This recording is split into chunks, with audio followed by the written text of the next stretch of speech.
I think fundamentally there's a problem of cowardice in India, right? In our elites. Our elites talk a big game. Increasingly, they talk a big geopolitical game as well. But when it comes to actually doing difficult and risky things, we tend to shrink away from it. I think it's an important distinction because there's lots of immunologists, not that many vaccinologists, right? People actually practically working on the problem of better vaccines. Fewer than you would think. Lots of people working on basic science immunology, systems immunology, increasingly. People actually working on practical nuts and bolts vaccine design, not so many. We can find parts of the design space that maybe haven't been tested before by other people that in combination you get these really good results. Because right? other people don't have the knobs to tune on those because they're outsourcing it all? Yes, they don't have the knobs to tune and they don't have the wherewithal to test all this different stuff. Gotcha. Right. And I have all the knobs, right? All the knobs are in my control. And so, and we find lots of wacky stuff, right? We find that there are certain lipid nanoparticle formulations that work better for certain vaccine designs. Do I know why? No. Is my team trying to figure out why? Yeah, totally. And that's what we're doing at PopVax to some extent, right? It's 10 times cheaper for us to do a lot of the wet lab work. It's 10 times cheaper for us to do animal work.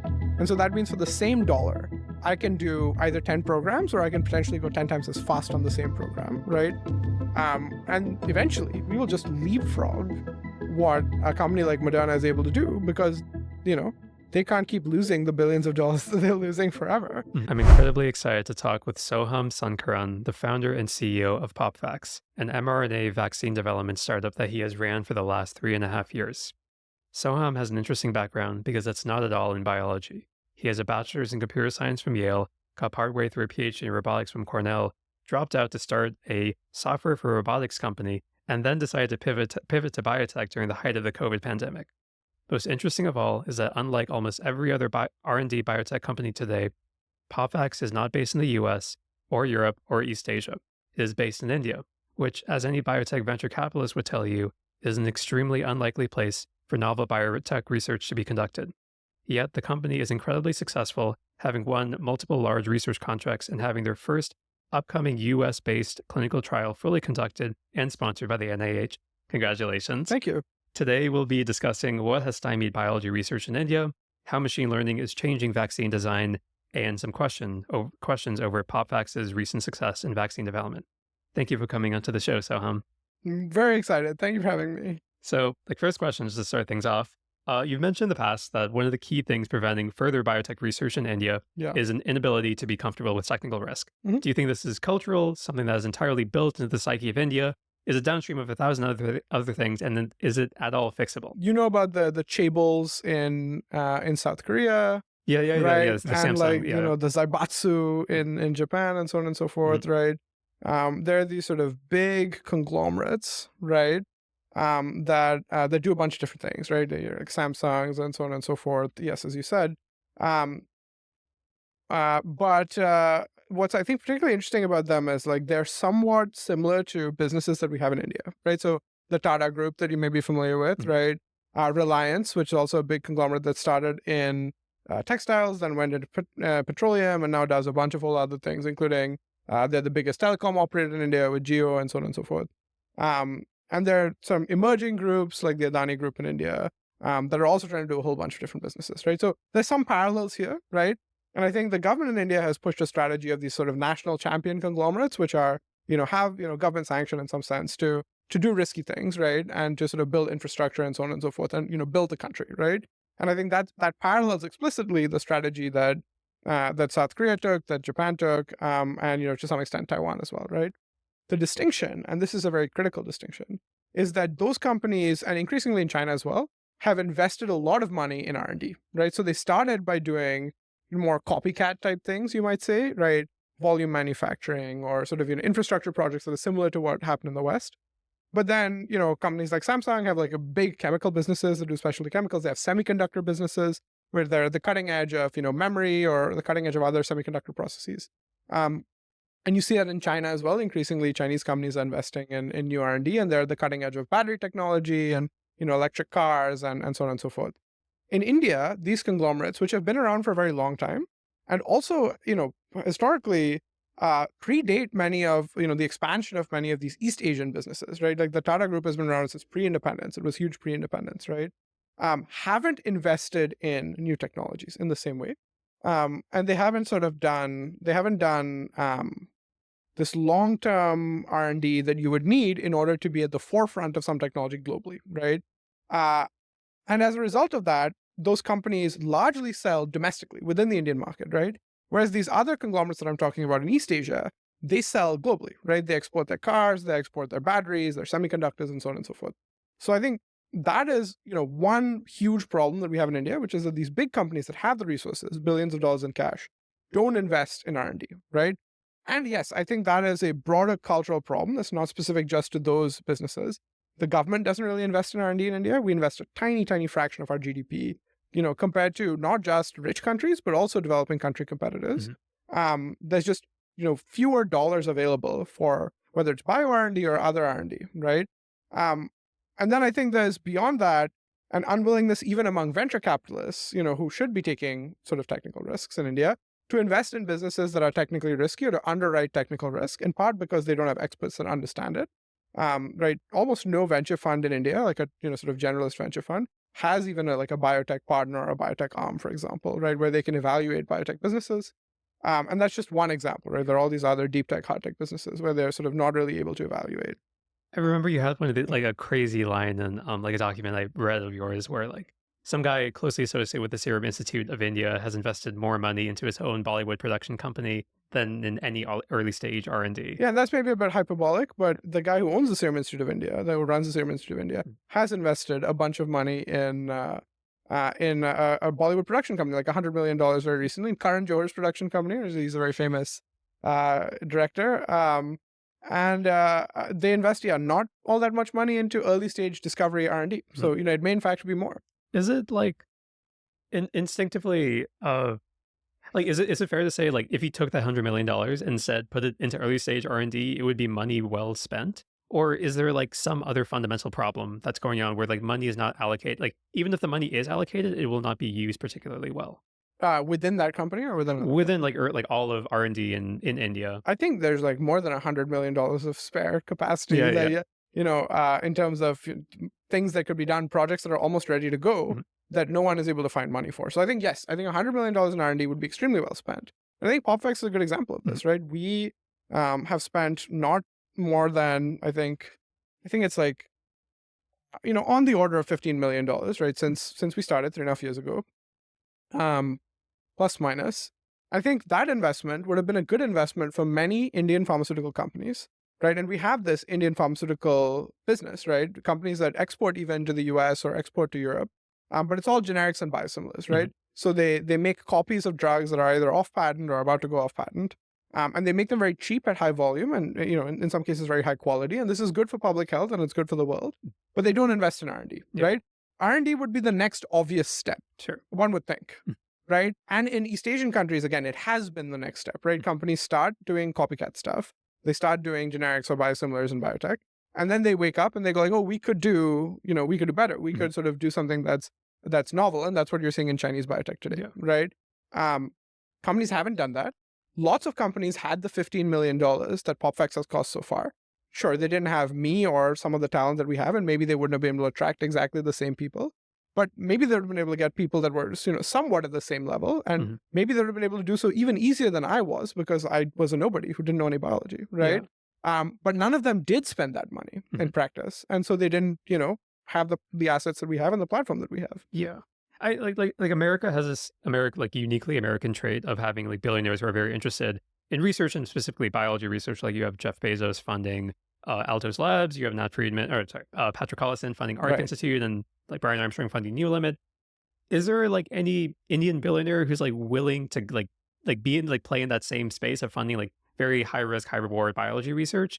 And even if there is, do you think like their money would be actually like well spent in India versus like anywhere else? So Chris Gopalakrishnan, who's one of the Infosys guys, has put a bunch of money into neuro research, into Hmm. brain research at IIT Madras, I think, and also in some institutes in Bangalore. So I think he's maybe one good example of this. And then Azim Premji from Wipro runs is sort of the person behind Azim Premji University, and they do some research and so on, but not anything close to the scale of what you see in the US. Mhm. And also, I have talked to billionaires in India who should be interested in funding this kind of research. And without naming any specific names, they've been quite dismissive of the possibility that good research could be done in India at any price. Hmm. And that's their excuse for not spending the money, Like right? the talent doesn't exist here, so why Which would I isn't spend the money? true, Yeah. right? It's not, Like empirically, it's not. empirically it's not, Yeah. right? And then on top of that, I think, there's sort of a kind of minimum level of philanthropy that US billionaires engage in. Hmm. Even when they're criticized, they generally engage in like some minimum level that's like reasonably high. Um, Even if it's not for, out of the goodness of their hearts, it's because they have interest, right? Um, Indian billionaires, especially ones who are multi-generational, right? It's their father's money or their father's father's money or so on and so forth, Mhm. right? Um, I think tend to be uninteresting and uninterested and incurious. No. And so they're not fundamentally interested in funding new research. Mm. And they, find convenient excuses not to do it, right? Mm. Uh, I think fundamentally there's a problem of cowardice in India, Mm. right? In our elites. Our elites talk a big game. Increasingly, they talk a big geopolitical game as well. But when it comes to actually doing difficult and risky things, we tend to shrink away from it, right? And so the business community in India has historically been very interested in finding ways to put up regulatory barriers to prevent access to the Indian market and ways for their monopoly or monopoly-esque businesses to make more and more money off Indian consumers, and essentially no time on how to make globally competitive products so they can export to the rest of the world. Mm. And this is, again, in direct contrast to what you see in many other countries. And I think it comes from the same fundamental problem that makes them also not interested in investing in R&D. Just at a fundamental level, this is not interesting to, Mm. right? They would like to find a way not to have to do this hard thing if they really could avoid it, not have to think about it, right? And so as long as there's, sort of government support for enacting these barriers that will prevent, foreign businesses from coming in and doing business in India, and they have enough of a market locally, even though I think from a strictly financial perspective, it obviously makes a ton of sense for them to sell stuff to bigger markets, right? India is big, but like the US is bigger, Mhm. right? They just don't do it. I mean, like you mentioned earlier about how like the tribals in Korea, and like you see how this phenomenon also play out like in China, Japan, Yeah. Taiwan, of like being very focused on manufacturing and then like pivoting to R&D Yeah, once they yeah. like gain enough money. Well, like why do you think that didn't happen in India, or like do you think it's like underway and like we're just like not seeing the fruits of Oh, it yet? because they're cowards. Like Yeah. it's like it is a cultural problem, right? Like Mhm. I think like the people, the same sorts of people, like the third, fourth generation Samsung people Mhm. who are like, oh, let's invest, roughly speaking, like all of our free cash flow into semiconductor, Mhm. right? 20 years ago. The people in India who are sort of in the same positions did not do that, are not interested in doing that, aren't doing it now, right? For whatever the equivalent is. I'll give you an example of this. Nandan Nilekani, who's not a sort of a dynastic billionaire, but who's one of the Infosys billionaires, again, one of the other Infosys billionaires, gave this speech. Maybe he said this multiple times, but he said like, "Oh, India shouldn't train its own foundational like LLMs, or it shouldn't train its own foundation models. It's too expensive. We just shouldn't do it, and we should instead focus on specific applications like making better call center chatbots." That's bizarre. That's such a like pessimistic view of the world, or like pessimistic view of the nation that he's in. Exactly. And it's also like we are a country that knows how to do cutting edge research for less money, but we shouldn't make a nonsensical virtue out of frugality, right? Sometimes you just got to invest the money, right? And DeepSeek just came out with their reasoning model, Yeah. which they've made for like almost no money, it looks like, right? Um, And they also said this thing about like they were one of the CEO of whatever hedge fund is behind DeepSeek like was asked like where'd you get the talent to build DeepSeek, and he yeah. said something along the lines of like we did not brain drain like the US, We we developed, developed yeah. the talent in Yeah. house. Um, It's like a hedge fund, right? Like yeah, there's like a hedge it's a, fund that like decided to yeah. do So clearly they machine had learning smart people to models. begin with, but like still they didn't have access to like the OpenAI like employees or Anthropic employees. They Totally. developed it in house. It's like lots of prop funds and hedge funds have big offices in India. Like Optiver has Mm, a huge office in like in Maharashtra, right? And I think in Bombay mm, actually. Like you could totally pull some of the best talent in the country in if you paid them enough money to build a a new AI research shop, I think, right? mm, If that's what you wanted to do. yeah. And I think there's lots of areas where actually Indian scientists have made substantial strides in the past, right? That were far ahead of where they should have been given the investment. Like we had really good nuclear reactors for less money. We had really good rockets, like all of this kind of stuff.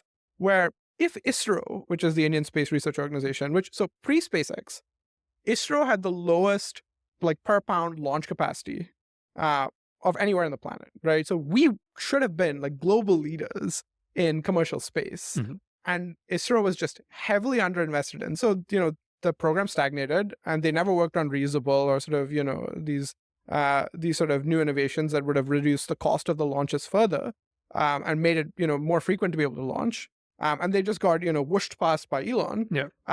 But there was no like fundamental reason. The rocket scientists were good and the computational folks were good. Those two things could have been put together. It's just no one thought to do so. Mhm. And now we have a commercial space industry that's flowering in India a little bit, right? But it's so far behind what it could have been Yeah.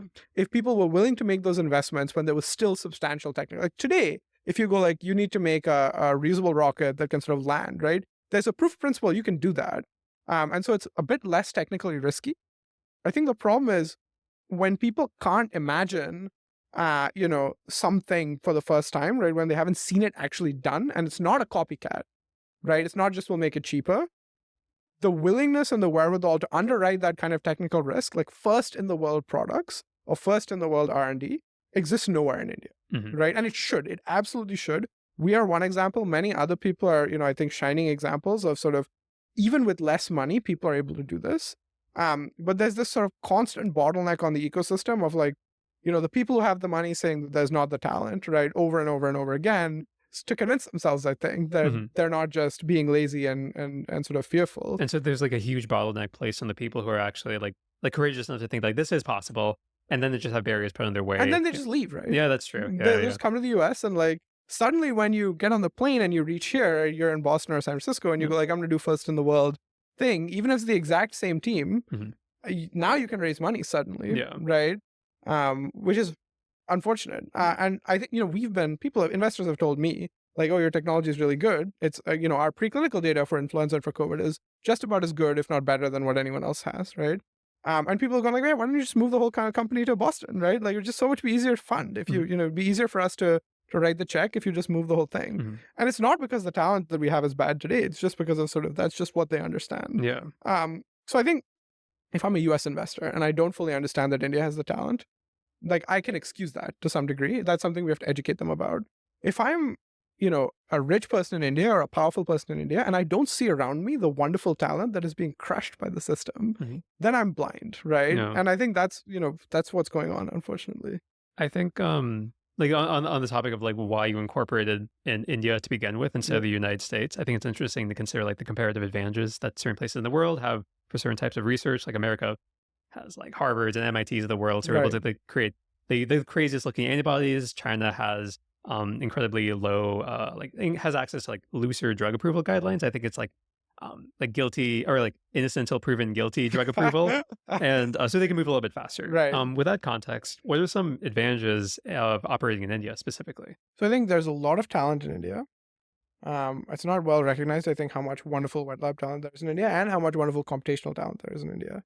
And the cost of operations is much lower. So, 5x or 10x lower. So we can hire people and we can do wet lab experiments and especially in vivo, like animal experiments, thousands of animal experiments. And we've tested like 1,000 plus novel vaccine constructs in vivo now.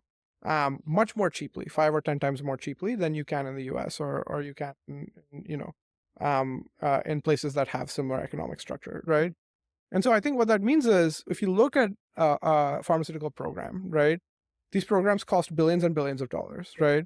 In some cases, a vaccine program, could cost $1 billion and still fail quite badly, right? If we could reduce the cost structure of these programs, we could make it possible to test way more things upfront than you would be able to. Basically, then you would have the bandwidth to in a typical US pharma context. And then I think the other interesting thing that we can do in India is like what we've done is we have end to end, all of our concept to clinical production in one roof, right? And we are able to access relatively quickly talent for all of those pieces, right? And so that means we can kind of jointly optimize end to end over the whole pipeline of things we're doing, right from concept to making it possible to produce, right? And that's something that big pharma companies can do in the US, but that small startups are often not able to do. And that means they often encounter translational bottlenecks in between. So for example, I know vaccine companies that have waited 1-2 years to get access to a CDMO, like a contract manufacturer Mhm. to be able to go into phase one in the first place. And then that gap can kill the company, Mhm. right? Someone will get ahead of you or you just run out of money. We have the ability, because it was relatively cheap to build that facility in India to do small scale manufacturing, to just be able to do that end to end, not be delayed by what external people are doing. And the same thing for our analytical operation, for our animal house operation, for our teams working on all kinds of assays that you might typically outsource in immunology assays or high throughput assays that you might outsource in a US pharma context, right? Um, and I think having all that under one roof, being able to scale that up relatively cheaply, and then just being able to hire more and more people, more hands, so to speak, quite reliably in a way that I think you just don't have access to that number of people that can do wet lab work necessarily in any company in the US, because you have so much competition also with other innovative companies that are doing interesting work, say in the Mhm. Boston area, right? Gives us the ability to just test way more things way faster and be able to advance them into clinic more quickly than you would with the same structure of a US company. So I think it's cost and just amount of talent, just number of people available who can do this wet lab work, that then sort of compound into this broader advantage of being able to test more things Like end to end. end to end. Yeah, Yeah. test them more quickly and then move them into clinic. If you look at places like China or like Yeah. emerging biotech markets that like outside the United States, do you see kind of like the same parallel? I'm not super familiar with drug developers in China. Do you see like the similar like I end to think end that's what they're capability? doing in China. Like, Okay. so what I've heard is, and this is hearsay, Yeah. but I think this is what is happening. Yeah, you probably heard that like this year it was like, or in 2024, I think 30% of assets licensed by Big Pharma were from China, and Or was like previously it was like, 50% of like oncologic INDs or something like yeah, that. and Yeah. like previously it was zero, right? Yep. Big Pharma was not buying anything from China. I think what has happened is like some version of like, I'm a professor at Harvard, I read a paper and I'm like, well, I found this cool new cancer target, I'm gonna make an antibody. Mhm. And I go to like, Third Rock Ventures or whatever, and I start a company to do it.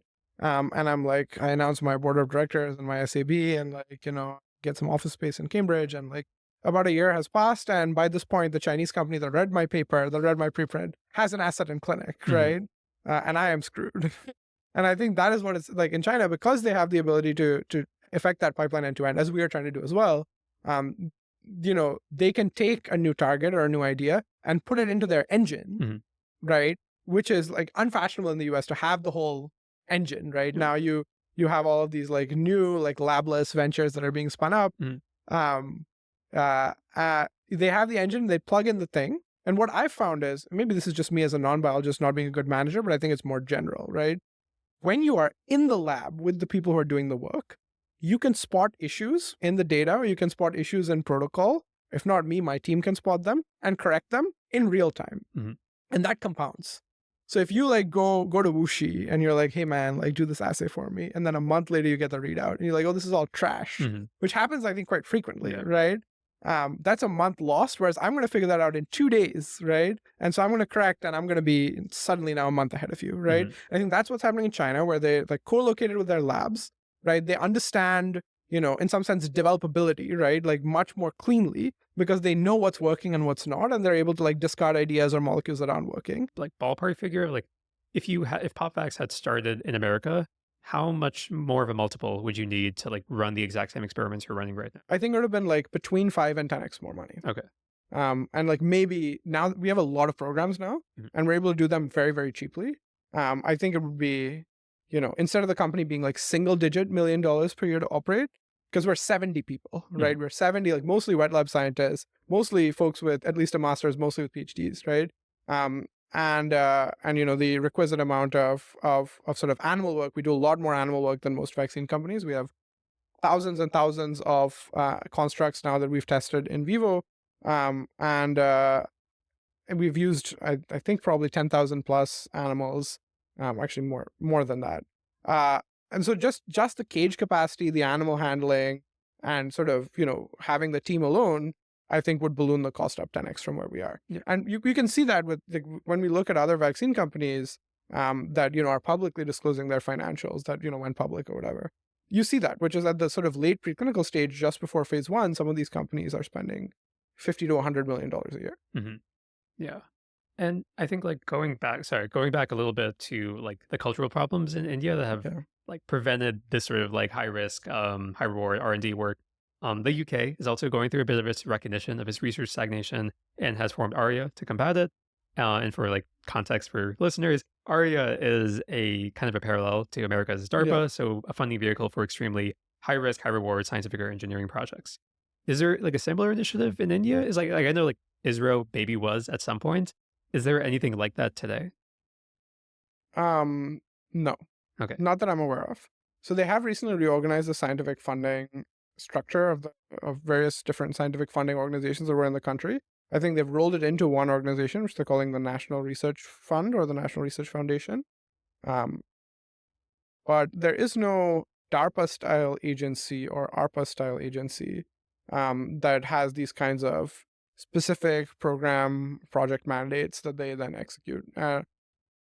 There is an organization in biology called BIRAC, which funds sort of industry research, but it's really nothing like a DARPA or ARPA style organization at all. It's really focused on present day incremental work, and the funding amounts are very small. I mean, like Yeah, that lends well to like the next question. Like, yeah. what are your policy prescriptions to make India a global leader in biotech and maybe like R&D in general? So yeah, so the government should spend Yeah. much more money on R&D. We should spend like as much as Israel does in terms of GDP percentage, like Mhm, single digit percentage of the GDP mhm. at a minimum, like on R&D, right? I think this is the future of the Indian economy. We have to build products that no one else in the world can build. Like clearly the world is becoming more protectionist, right? Just, manufacturing something that everybody else can manufacture that maybe automation will take over in a few years is not going to be sufficient. We have to make things that nobody else has because that's when people are forced to purchase them, Yeah. essentially, right? And we have the talent, I believe, in India and Indian origin talent that we can import to do this, which brings me to my next policy prescription. So, are you familiar with the 1,000 Talents program, the Chinese Oh yeah, program? like bring talent from the United States back to China to yeah. Exactly. And some of those people aren't even Chinese. Like, they're like just, I think some of those are just white people Yeah, yeah. that just want to, come to China for some arbitrary amount of money. So, we should have a 1,000 Talents program for India where we have India, especially Indian PIs, but also other people who are really good, who want to come back to India or who want to come to India and work on what they're working on. And we should give them a large amount of money over, 4 or 5 years to do this and build labs, in India to attract the best students globally to do this. Mhm, And this is the ideal time to be doing this because I don't know if you've noticed, but anti-immigrant sentiment is building very quickly mhm. here in the US, in Canada, and other places, right? In Canada, they've now cut, I think, student visas in half or more, Mhm. right? So you're not going to be able to go to Canada as easily to do your PhD work, whether you're from India or from somewhere else, right? In the US, who knows what's going to happen, but I don't think the environment is necessarily going to be conducive to more people, whether it's studying here or sort of coming in here on H-1Bs. Maybe it will, maybe it won't be. So now is the time, if the Indian government is smart about it, to basically say, we're going to be very open to scientific talent, Indian scientific talent, Indian origin scientific talent, but also scientific talent from all over the world that wants to work in a democratic, free country, which has a wonderful legacy of scientific research. Come in and build, your scientific legacy here in India, and here's the money to do it. And Mhm. so, if I was in the Indian government, the 1,000 Talents program equivalent is the number one thing that I would do to change the trajectory of science research in India. I mean, like the thousand talent, like the existence of the thousand talents program sounds like an implicit recognition by the Chinese government that like a lot of talent from the country is going elsewhere to work in areas that clearly don't exist in China. Which has happened in India. Sure. Yeah, like exactly. And like it feels like if China has explicitly recognized it, is there like some parallel to India, like recognizing that like graduates of like IITs and like talented people in general are just leaving India? Has there been any like national policy recognition by India, like that like attempts to stop the brain drain, or do they just like not to attempt to engage with it at I'm all? not aware. Okay, So the government has not put up barriers, substantial barriers. Um, they may not. I worry that if they recognize it, it would be to try and just put up authoritarian barriers where they'd be like, you just can't leave now, gotcha. which I think would suck. Hmm. You have the Singaporean version of this where like they have to do 3 years of, working in Singapore, like some years of working in Singapore or something like that. Even if you're from outside of Singapore, if you go get a degree at NUS with some money from the Singaporean government or whatever. I think that there has been no substantial recognition of this in a positive way. At least, like, no program has been set up to do this, which you would expect.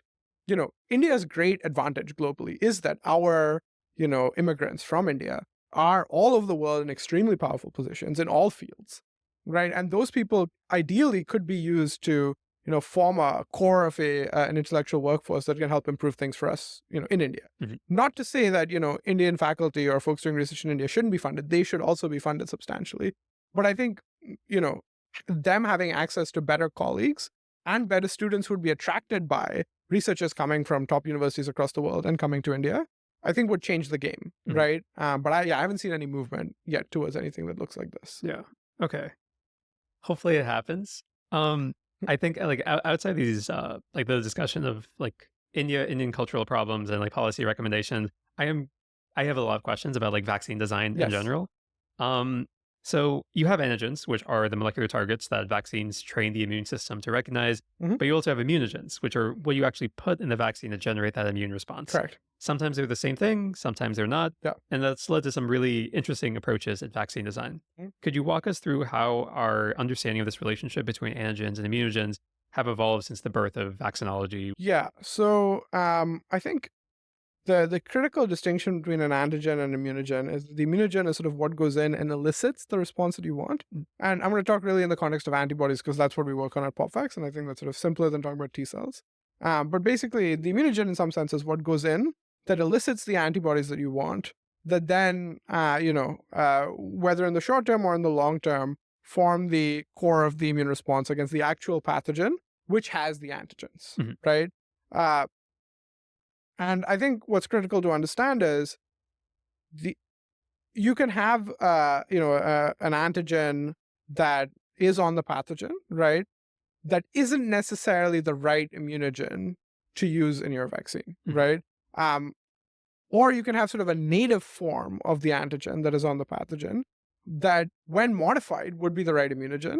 But when you put it in its native form, either doesn't elicit the antibody response you want or the immune response you want, or even worse, causes problems, Mhm. right?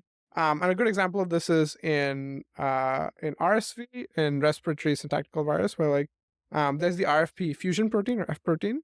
That's what's used in a lot of RSV vaccines as kind of the main antigen from which then immunogens are designed. And it turns out when you introduce the RSVF protein in its native form, right, when you, in some sense, take the antigen as it is, right, and you use that as your immunogen, it elicits antibodies that actually, for people who have not yet been exposed to RSV, cause antibody-dependent enhancement of the disease, Mhm. where it elicits antibodies which, bind to the pathogen in some way, but actually inhibit the ability of your immune response to clear the pathogen, right? Whether that's inhibiting other antibodies or sort of in other ways, right? Um, and Is that just because like the antibodies generated by the RSV immunogen are just like not good enough? so typically when you see ADE, you'll see something like the antibody binds. It binds really tightly, but it doesn't neutralize. Okay. So it doesn't prevent your virus from entering the cells. And what it actually does is it prevents other better neutralizing antibodies from binding and preventing, right? And so it pulls away the surface that they could use to stop the pathogen, but it itself doesn't stop the pathogen. Mhm. Or they're very weakly neutralizing, right? And if you have overproduction of these antibodies, because that's the response that the body remembers to make, right? Memory B cells, of this particular type of antibody, then you crowd out better antibodies that might actually be able to neutralize or stop the pathogen, right? Gotcha. And so in the case of the RSV fusion protein, the antigen is the RSV fusion protein because, the antigen's what's on the pathogen. But the immunogen that works, now we have several approved RSV vaccines, is a modified version of this where you lock it in its pre-fusion conformation by doing two mutations, or a few mutations rather. And it's similar to the mutations that have been made in the spike protein for COVID-19 that were used in those vaccines, right? Those were the S2P mutations. Mhm. And actually invented by the same guy, Jason McClellan, right? Who's a structural biologist who's pioneered this work, where basically he figured out, and this is kind of intuitive, if you have your protein that binds with a cell receptor, so it's a cell entry protein for a virus, and there's a whole class of these called class 1 fusion proteins, and RSV is a class 1 fusion protein, and COVID is a class 1 fusion protein, and so on, right? Um, they exist in a pre-fusion and a post-fusion conformation, so there's one shape that they take before they bind with the cell, right? Before they bind with the receptor, and there's another shape they take after they've already bound with and the pathogen has entered the cell, right? That second conformation is kind of useless to elicit antibodies Because it's against. already inside It's the cell. already in. Yeah. Yeah. So what you want is you want to lock the protein in the conformation that it is before it binds, so that you get antibodies to that conformation that may be prevented from binding, either by directly blocking binding with the receptor or by blocking it from changing shape, Gotcha. right? But the pathogen is crafty, and so it's not going to show you that conformation natively a lot. Mhm. And so pathogens where that is the case, if you show the native version, you typically get bad responses. And in this case, in the case of RSV, actively harmful responses. Mhm. And so here, the immunogen that you want to use is the RSVF protein in this particular conformation, right? But the antigen natively is not in that conformation all the Mhm. time or most of the time. And so it doesn't give you the antibodies you want. And typically, this is something like people only discover after like structural characterization. Well, in this case, people discovered it because they injected RSV vaccines into people. And it's just like, okay, like it didn't work. And no, it made it Oh, worse. sure. Yeah. Maybe worse. Yeah. Yeah. And so that's why, like, I think this was in the 80s, like, there's a bunch of, like, RSV vaccine trials, and then it all went horribly wrong. Mhm. And then we just didn't have RSV vaccines until now. Like, in the last 2 years, there've been new RSV vaccines approved for the first time. Right? Gotcha. And all of them use this pre-fusion conformation version of the RSV fusion protein. Right? Does a similar problem exist with like the COVID-19 virus as well? So all of the vaccines that I'm aware of use this pre-fusion conformation Gotcha. that are recombinant, or that use only the spike antigen. There's also there's also the inactivated vaccine from Bharat Biotech in India that I don't think uses this, to my knowledge. And it still kind of works, but it's not as good. Mhm. So I think in COVID, it doesn't actually cause AD. So COVID doesn't seem to have this AD problem, Mhm.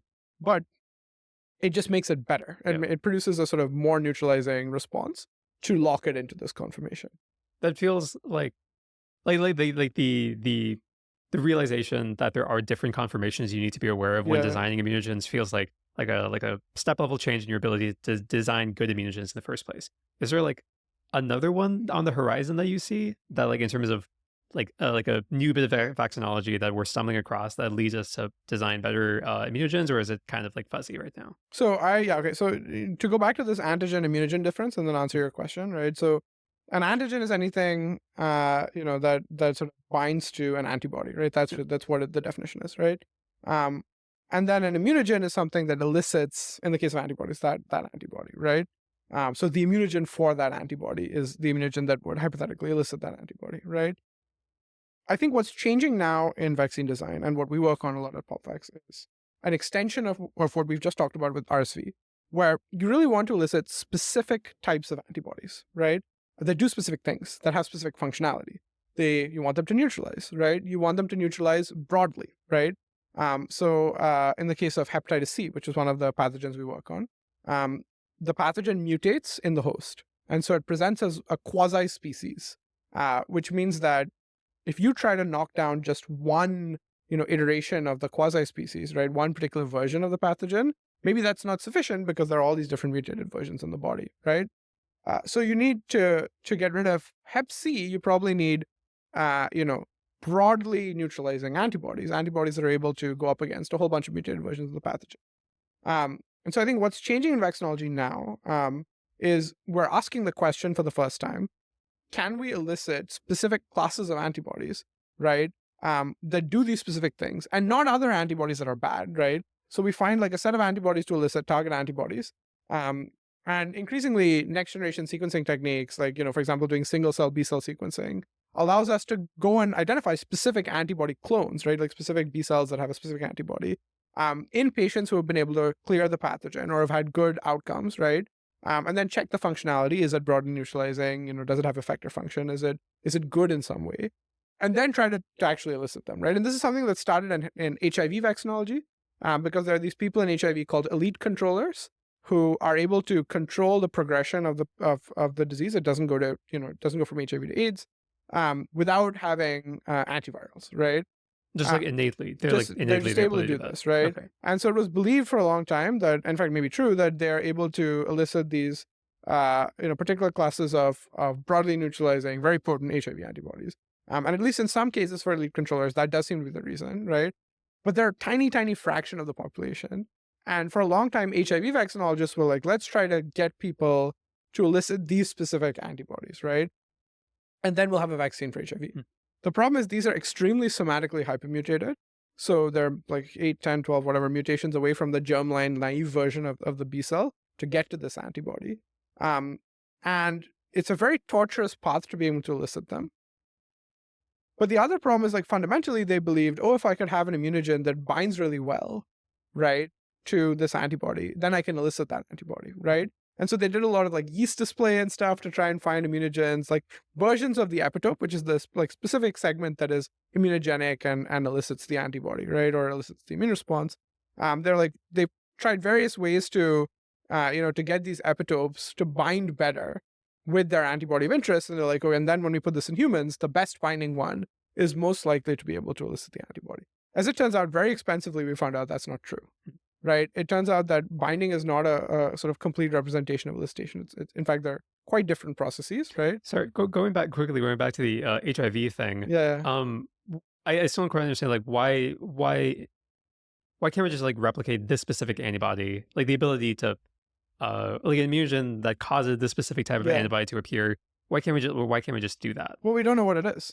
Oh, it's just like, why don't we know what it is? Well, in HIV's case in particular, HIV mutates on the host too. That's true. Okay, so like even if you could replicate it, like you have this group of people who can resist the progression to AIDS really well, but each of the antibodies they develop that resist that progression are kind of unique from person to person. They're not. Some of them aren't. Some of them seem to be more broadly applicable. Okay, but what you're hitting at is a very important problem, which it's sort of not intuitive to understand, which is just because we have the antibody, most of the time we don't know what elicited it. Gotcha. Okay. Right? Especially in these pathogens where there's a lot of mutation going on, right? And we don't specifically know what the immune system saw, what shape or conformation of the antigen that it saw from the pathogen that allowed it to elicit that antibody. And sometimes maybe you just get lucky, right? Yeah. And you see some cryptic pocket that's not usually exposed, but in this case, in this patient, it was. And some B cell saw it and it really worked well, so that B cell replicated, and then you got this, right? But it happens in so few cases that it's not a repeatable process.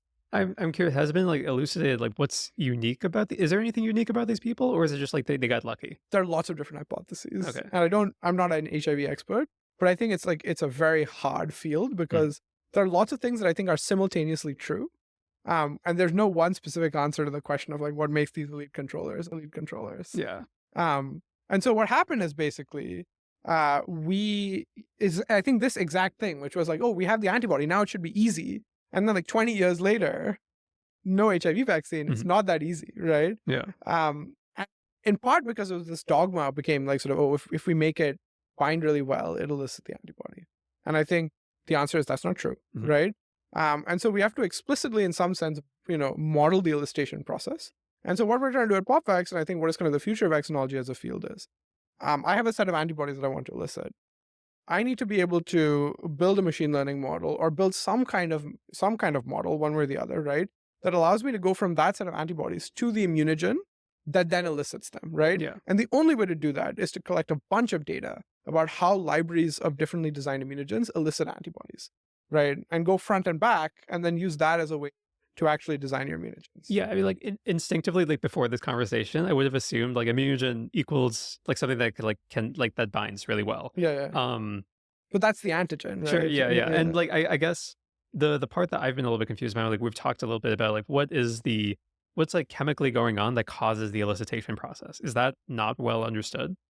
I think it's sort of mechanistically understood to some degree, but there's so many different there are different things that can happen in that process, so many different combinations of your CDRs or your variable regions in the antibody, that it's not something that can be I think explicitly modeled from theory alone, right? Gotcha. It's also, so if you want to go really wild about it, have you heard of Jern's network theory? I have not, no. Okay, so Jern's network theory, by the way, is totally true, despite the fact that it sounds insane.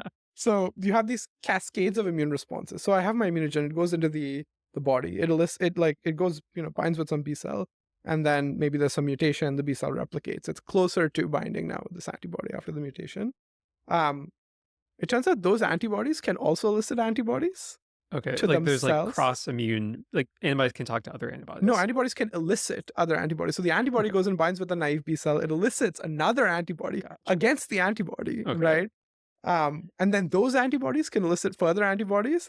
But those antibodies, right, so the anti-idiotypic antibodies are called, are now structural mimics of the original immunogen. Mhm. So you can do things, crazy things, like you can inject an animal and you can go seek out these anti-idiotypic antibodies and you can use them as an immunogen to elicit the immune response that you want.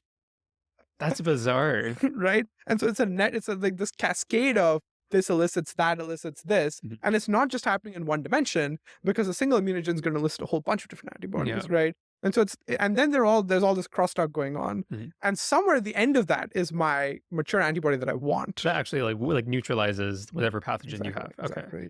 Yeah. Oh man. And So it's not obvious to me that there's like a simple mechanistic way to simulate this out. yeah, they haven't actually given an opportunity for you to like give the full overview of what PopVax is and like how you guys function. So Mhm. feel free to just give me an overview. Yeah, sounds good. So PopVax works on broadly protective vaccines. So we develop broadly protective vaccines, both against pathogens where there are existing vaccines, but we think they're not broad enough. So an example of this is COVID, whereas I've talked about a few times now. Existing vaccines didn't cover a bunch of the new variants that emerged pretty rapidly. Influenza, which is another key indication for us, where they're these seasonal vaccines that people take each year, but oftentimes those vaccines aren't as effective as they could be because 8 months ago, the prediction of what strain was going to be dominant was incorrect, Mm. or that strain has since mutated in such way that it's no longer effective. And of course, these seasonal vaccines don't offer protection against potential pandemic influenza like H5N1, which is now spreading in cows and other animals in the US, Mhm. right? We also work on vaccines against pathogens where there are no existing vaccines. An example of this is Hep C, which I mentioned, which is also sort of a broadly protective case where, as I said, it mutates a lot in the human host, and so you end up having to protect against not just one pathogen, but like a whole quasi species of this pathogen to get an effective vaccine. And also, for other pathogens like Strep A, where existing vaccine design approaches created some kind of issue. So we've talked about antibody dependent enhancement. In the case of Strep A, existing Strep A vaccines, a few decades ago, caused autoimmunity because there was an antigen that they were using in their vaccine that actually listed antibodies against a human protein, Sure. right? So all of these are pathogens where some kind of precision approach is needed, Mm. right? Whether you're getting, trying to elicit antibodies for broader protection or antibodies that are avoiding some kind of response that would be bad, whether it's antibody dependent enhancement or it's some kind of autoimmunity, right? Um, and the way we're organized essentially is we do all of this stuff in house. So we have our own mRNA platform that is able to display immunogens in this repeating form on things that are similar to virus-like particles that's encoded in RNA. So basically what you inject is a standard mRNA lipid nanoparticle without having to do fancy manufacturing, right? We design our own lipids for lipid nanoparticles, so our own novel ionizable lipids. We have a library of about 400 of these now that our formulation and delivery teams have worked on, and we've tested now thousands of different lipid nanoparticle formulations. Many in vitro and even hundreds in vivo. That allow us to be able to basically pinpoint what the right lipid that we've designed and what the right formulation is to deliver these mRNA that encode these vaccine immunogens.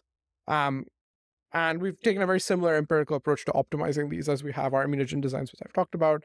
And then, of course, we design our immunogens, which we've been talking about quite a bit. But basically, we use, precision immunogen design to try and elicit specific classes of antibodies that we're interested in, avoid antibodies that we're not interested in or that could cause problems. In particular, for broad protection that is also potent at the same time. Um, and we use this mRNA encoded virus-like particle structure to display these immunogens in a way that massively increases the magnitude of the antibody response listed and also gives us some additional breadth. Yeah. It turns out the VLP structure also helps with breadth. So we are about 70 people based in our Hyderabad facility, and we actually go all the way up to GMP production. So we make clinical doses. We're making them for our first COVID-19 phase 1 trial. And so we can really go from concept all the way to clinical dose production in this one facility with our end-to-end team. And I think that's also quite different from the way a lot of biotech startups operate in the US today, where they contract out a lot of Like different heavy work. outsourcing. Yeah. Exactly. Whereas we kind of do all of this in-house. Like how like PopVax does precision immunogen Yeah. design. I think it's good to give some like background context Sure. on how it actually works. So you have like mRNA in a lipid nanoparticle that encodes for a virus-like particle that has a linker that is then attached to the immunogen. So you have Right. this like shield of immunogens Yeah. wrapped around the virus like particle. Do you use machine learning at every step of the design of the virus like particle, the linker, and the immunogen? Do you focus on one over the other? Yeah, like walk me through how like a workflow Yeah. goes. So for our COVID vaccine, we have this sort of self-assembling protein that we attach via a design linker to our immunogen of interest, which we also sort of redesign to be more compatible with that. And those basically together form a single protein that we encode into our mRNA. And that is when it goes in the cell, it translates into this single protein holding together. And then the self-assembling proteins sort of join together, they self-assemble. And then what you get is sort of something that looks like a virus-like particle that displays the immunogen repeatedly. We started by not using a whole ton of machine learning in this process. We used existing known self-assembling protein. We used existing known linkers. We used, sort of more manual, sort of Rosetta-based modifications to the immunogen to try and present it better on this sort of VLP-like structure. Um, and we just did a bunch of combinatorial optimization in vivo of what worked best, Mhm. right? And so their advantage was we just did a whole bunch of testing and we were willing to try, I think, as I was saying earlier, like a whole bunch of things, see what worked best. Weren't really too wedded to what would work best with, what we got was what worked best. Um, and then that we Well, sorry, with the primary measure of efficacy being neutralizing antibodies. in this case, the primary measure of efficacy being two things. One is sort of neutralization magnitude, sort of depth, where we like how much better is it at neutralizing than the existing BioNTech Moderna vaccine sequences, which we use as comparatives, right? And so our vaccine for wild type, when we did all these optimizations and displayed it in this way, turned out to be like 55x better than just the RBD immunogen at the same mRNA dose in terms of neutralizing antibody titer against wild type, and 22x better compared to the BioNTech sequence, basically, sort of the existing wild type mRNA spike COVID vaccine. Mhm. Um, and uh, and that was, with our own experiments, in vivo. So we didn't have the actual BioNTech vaccine, but we made the same sequence and we encapsulated in the same lipid nanoparticle and so on Yeah. and so forth, right? So a reasonable facsimile. And so that was one measure. And the other measure was breadth. So are we able to, as I said at the beginning, we were funded to do this vaccine and I started the company because the existing COVID vaccines were failing as soon as there was a sort of new variant, right? And in India, we had the emergence of this Delta variant, which emerged in Maharashtra, where I was in Pune, where I'd moved my software for robotics company, right? And there was no real attempt by the Indian vaccine companies to make a Delta specific variant anytime that would have helped, right? And so we had a lot of people essentially die as a result of that. And so a big goal for me was, can we make a vaccine that has broader protection against variants? So the other big measure for us was we had a whole bunch of variant pseudoviruses where we had both existing real variants that had emerged, and we mutated these pseudoviruses to present versions of the spike protein that didn't exist in nature but could very well, right? And some of this was based on a data set from a guy called Jesse Bloom, who's at Fred Hutch, who does deep mutational scanning, which I'm sure you're familiar Yes. with, right? So like basically, mutate the Like all single and double substitutions or yeah. exactly all singles and then a couple of doubles, like some distribution of doubles, not all, right?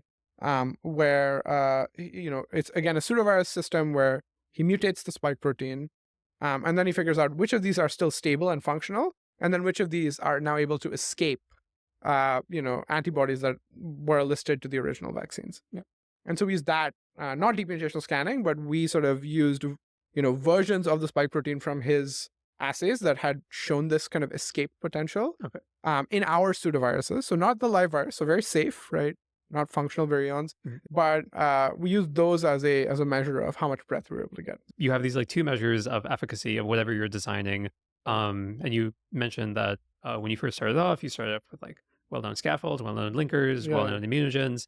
Like where do you go from there on out? So from there now, what we're doing is we're using different sort of self-assembling proteins, some of which are de novo generated by our team. We're using different linkers, some of which are de novo generated by machine learning. And then we're using versions of the immunogen, which are in the way that I was describing before, these precision immunogens, where we either eliminate epitopes and then fill that in using machine learning, or we are scaffolding only a single epitope that's intended to elicit a single type of antibody. Mhm. But we're still able to use this mRNA encoded VLP structure to substantially boost the neutralizing antibody response. And this is particularly important for epitopes which might be naturally subdominant, right? So there's this notion of immunodominance. If you have a whole bunch of antigens and a pathogen, some of them are going to elicit a big response, Mhm. and some of them less so. And some of that is due to T cell help, and there are other reasons for it. But let's just accept that as fact, right? Um, Sometimes the best antibodies are listed to epitopes which are not immunodominant, which sucks for you as a vaccine designer. If you're trying to sort of elicit specifically to that. So one way to deal with that is you eliminate the other immunodominant epitopes that you don't want, right? And so we just don't show those, right? If we don't want to list antibodies to them. The other way is using something like what we're doing, which is this sort of VLP approach, which boosts the immune response even to these subdominant epitopes, Gotcha. right? Is it immediately clear like which part of this like three-step redesigning or like three areas to redesign, is it clear like which one has the highest like impact? Is it like clearly the immunogen, or is like the linker and the scaffold actually like surprisingly So the important? immunogen gives you specificity. Okay. So like by redesigning the immunogen to make it better and better, we're able to get closer to eliciting the specific kinds of antibodies we Mhm. want. By changing the linker in the self-assembling protein, we're able to get basically a bigger magnitude of response. Gotcha. So like those, okay, all right, yeah, that makes sense. Yeah. Historically, I imagine like that sounds like most of the effort has been. It sounds like the initial step is like redesigning the immunogen, and then like once you've got a good immunogen, you start working on everything else. Or is it like not as cleanly No, segmented it's as that? not segmented like that at all. So like we do everything in parallel, Okay, basically. Yeah, okay. yeah, yeah. Does that And like because we initially didn't redesign the immunogen that much at all, we started with the presentation methodology, gotcha? right? And then we started optimizing the immunogen. On the topic of like how you actually do this in practice, like Yeah, PopVax is like a biotech company, but also that like you guys have like a machine learning team, and you're trying to use right. these like Yeah, yeah. protein foundation models for the purposes of immunogen design. Could you walk me through how like useful are these like models like AlphaFold, RF diffusion? Are they revolutionary, somewhat useful, or not useful at all? So we use. I think the way to describe what we do at PopVax is basically, we take existing protein design models, so as a diffusion models or protein language model that can spit out new proteins, Mhm. that we basically condition on the task of scaffolding epitopes, which are the pieces of your antigen that are specifically binding to the antibody, that therefore in some fashion elicit the antibody, right? And we use them to generate libraries of these scaffolds that we can then test either in vivo, so in mouse models, or in organoid models, which are based on human cells, to see what antibodies they elicit, right? And then use that to inform a feedback loop where basically we can rank these immunogens, these design immunogens, based on how close they got to eliciting the antibodies we wanted to elicit, and then use that using RL or DPO or basically alignment and fine tuning methods like this to make the design model spit out things that are closer to what we want, that are closer to being able to elicit the antibodies that we want, right? Gotcha. So like as a base case, we use the existing models. We don't train our own models on PDB, at least not yet, right? But then we're using this data set, this new data set that we have basically, where we map design to elicit antibodies for the first time, which no one else is really doing, Mhm. to create a feedback loop that is able to get us closer and closer to eliciting the antibodies we want to elicit, right? Gotcha. And so that's how we use these models. And I think in that sense, the models are very good at spitting out proteins that have stable structure and that we can thus use as test cases. And I think the models are amenable to being fine tuned and to being aligned. And so we're not the only persons who are doing this. In some context or the other, people are doing this for antibodies. People are doing this for better performing enzymes. But data sets with hundreds or certainly thousands of data points can actually be used to move these models towards giving you structures that are close to what you want, Mhm. right? And so I think in that sense they're useful, and we've seen that they're useful in this way. Structure prediction models, we use a number of those. Basically, once we generate these designs from these models, and when we use sort of more manual methods of design like Rosetta, we use the structure models to predict whether we're getting something close to what we wanted to get, Yeah. right? And we can use multiple of these different structure prediction models as sort of orthogonal measures a little bit. They're not that orthogonal because they're all trained on pretty similar data sets, but like somewhat orthogonal measures of like, if these two models are agreeing, probably this is a protein that I would want to produce. Whereas, when the prediction is completely different from what the design model was designing in terms of structure, then we typically discard. So we use that as part of our down selection pipeline. So Is it when it comes to like machine learning actually used for this, is it clear like whether like structure models are really good at this, language models are even better? we mostly use structure-based diffusion models. Mhm. Um, PLMs we've had sort of less good results with. But maybe that'll change. I mean, I think there are new models that people are dropping, very frequently. Mhm. I think what's nice about what we're doing is we can use other people's quote unquote sort of protein design foundation models. We can fine tune them using a kind of straightforward, set of methodologies, and we can sort of use what's best, depending on what the licensing terms and so on and so Yeah. forth are of these models. In future, we may, develop our own sort of immunology foundation models, Mhm. but I think we'll need a much larger scale of data than we currently have to be able to do. Yeah. I mean, I'm not sure how much like information you're able to share about this, but like the actual design process, like given like AlphaFold 2, how do you use AlphaFold 2 to redesign the immunogen? So like AlphaFold 2 we use as a as a kind of checkpoint where basically if we're designing a protein that's intended to be in a certain structure, we use AlphaFold to predict out the sequence once we've generated the sequence, right? So, if you're using a structure model that spits out a backbone, the backbone then goes into what people call inverse folding model, or like something Like like person protein MPNN, MPNN. there Yeah, you go. exactly. Some of these models are give you sequence as well, right? And then we can predict out basically using AlphaFold or using some structural prediction model.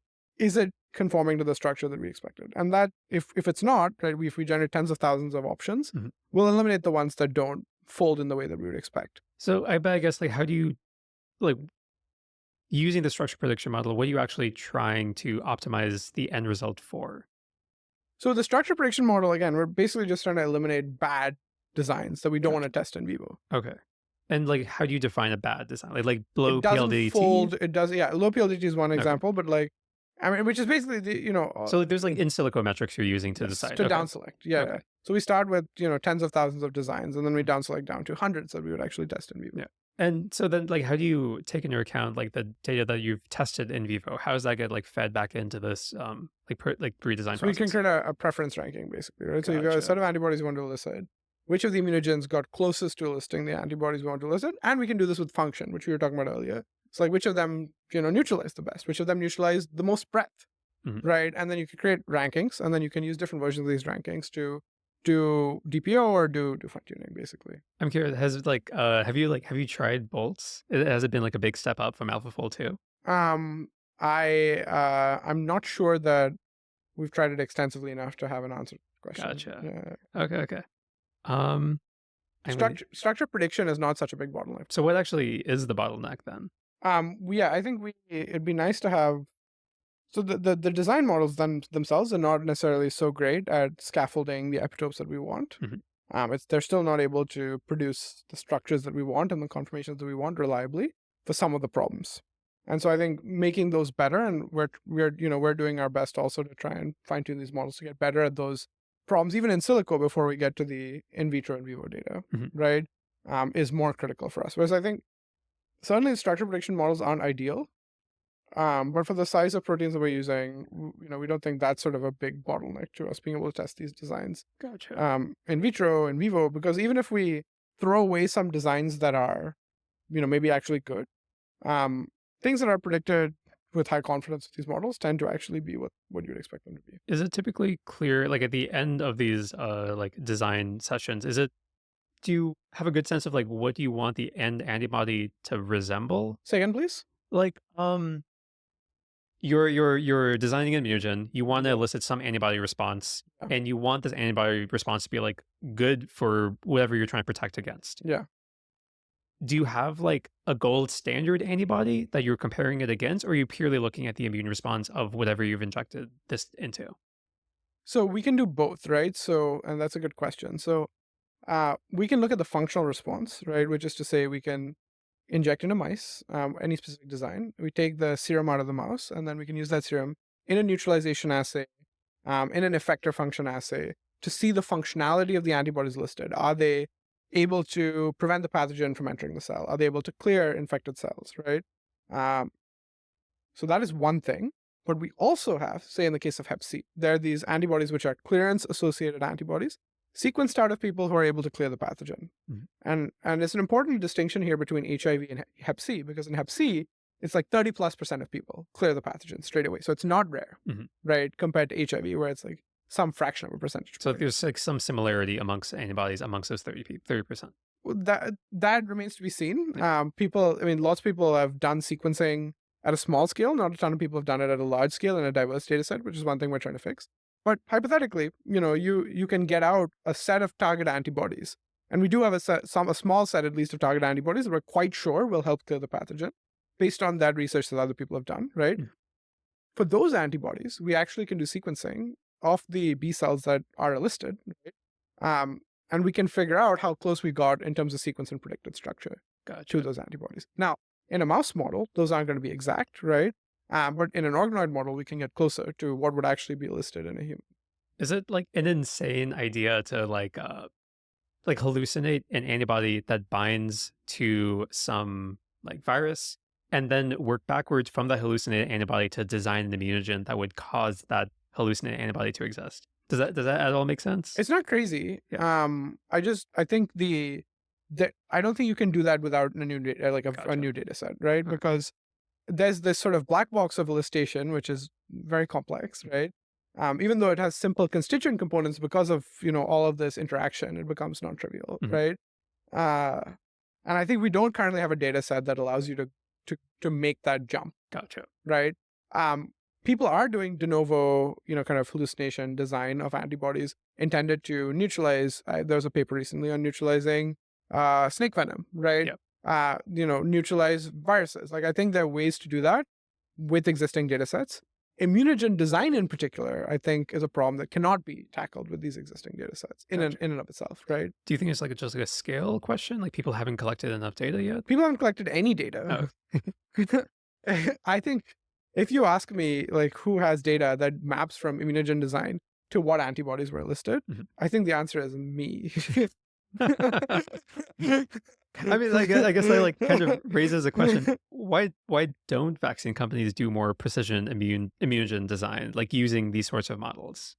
I'm glad you asked. I think the answer is vaccine companies are very conservative Hmm. and vaccinologists are very conservative. And so there are a few things we do differently, which I think really they should all be doing, right? One is we test a lot of immunogens in vivo. We've tested, as I said, 1,000 plus immunogens in vivo, or something in that order of magnitude for our novel vaccine constructs. We have characterized the response to all of those immunogens, and we use that to sort of decide what we want to advance into clinic, right? A typical vaccine program, as far as I understand from people in big pharma, really doesn't test more than a dozen or a couple of dozen of these in vivo, of these different sort of design candidates, to the extent that they design at all, right? Hmm. Before they move forward into clinic. So they go into clinic pretty quickly in big pharma because they have a lot of money. But then often these designs don't do what you want them to do because you haven't really optimized them to, and so they fail. So it's not necessarily that they're designing only 10 because they have like such a significantly higher hit rate than like No. anyone else. Oh, no. And one of the reasons big pharma has pulled back from vaccine investment is every big pharma company, almost all of them, have some like crazy failure story where they invested $1 billion in a vaccine program Hmm. and it went just super wrong, Hmm. right? Like Sanofi has this Dengvaxia program that we were talking about before this, where similar to RSV, when you take their vaccine and you haven't been exposed to dengue before, it actually makes your case of dengue Yeah. worse, right? And they invested like $1 billion into that program, which is effectively money set on fire, Hmm. right? Um, and had they been smarter about precision immunogen design, I think they wouldn't have made that screw up, Is right? do you think like prior like pre 2021 precise immunogen design was just like off the table for anyone like prior to the release of AlphaFold 2?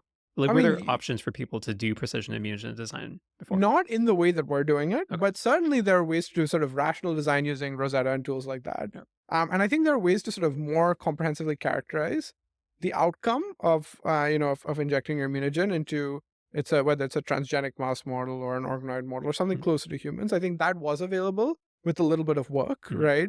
And I think they could have. I think not just them, but I think lots of people could have done better about advancing ways to characterize those responses comprehensively to figure out whether the response you're getting is actually the response you want. Yeah. But I think someone recently, someone who has spent many years in big pharma was telling me, look, the vaccines aren't sexy. Mhm. And so preclinically, big pharma doesn't invest enough money in like the cool new technologies for vaccines, right?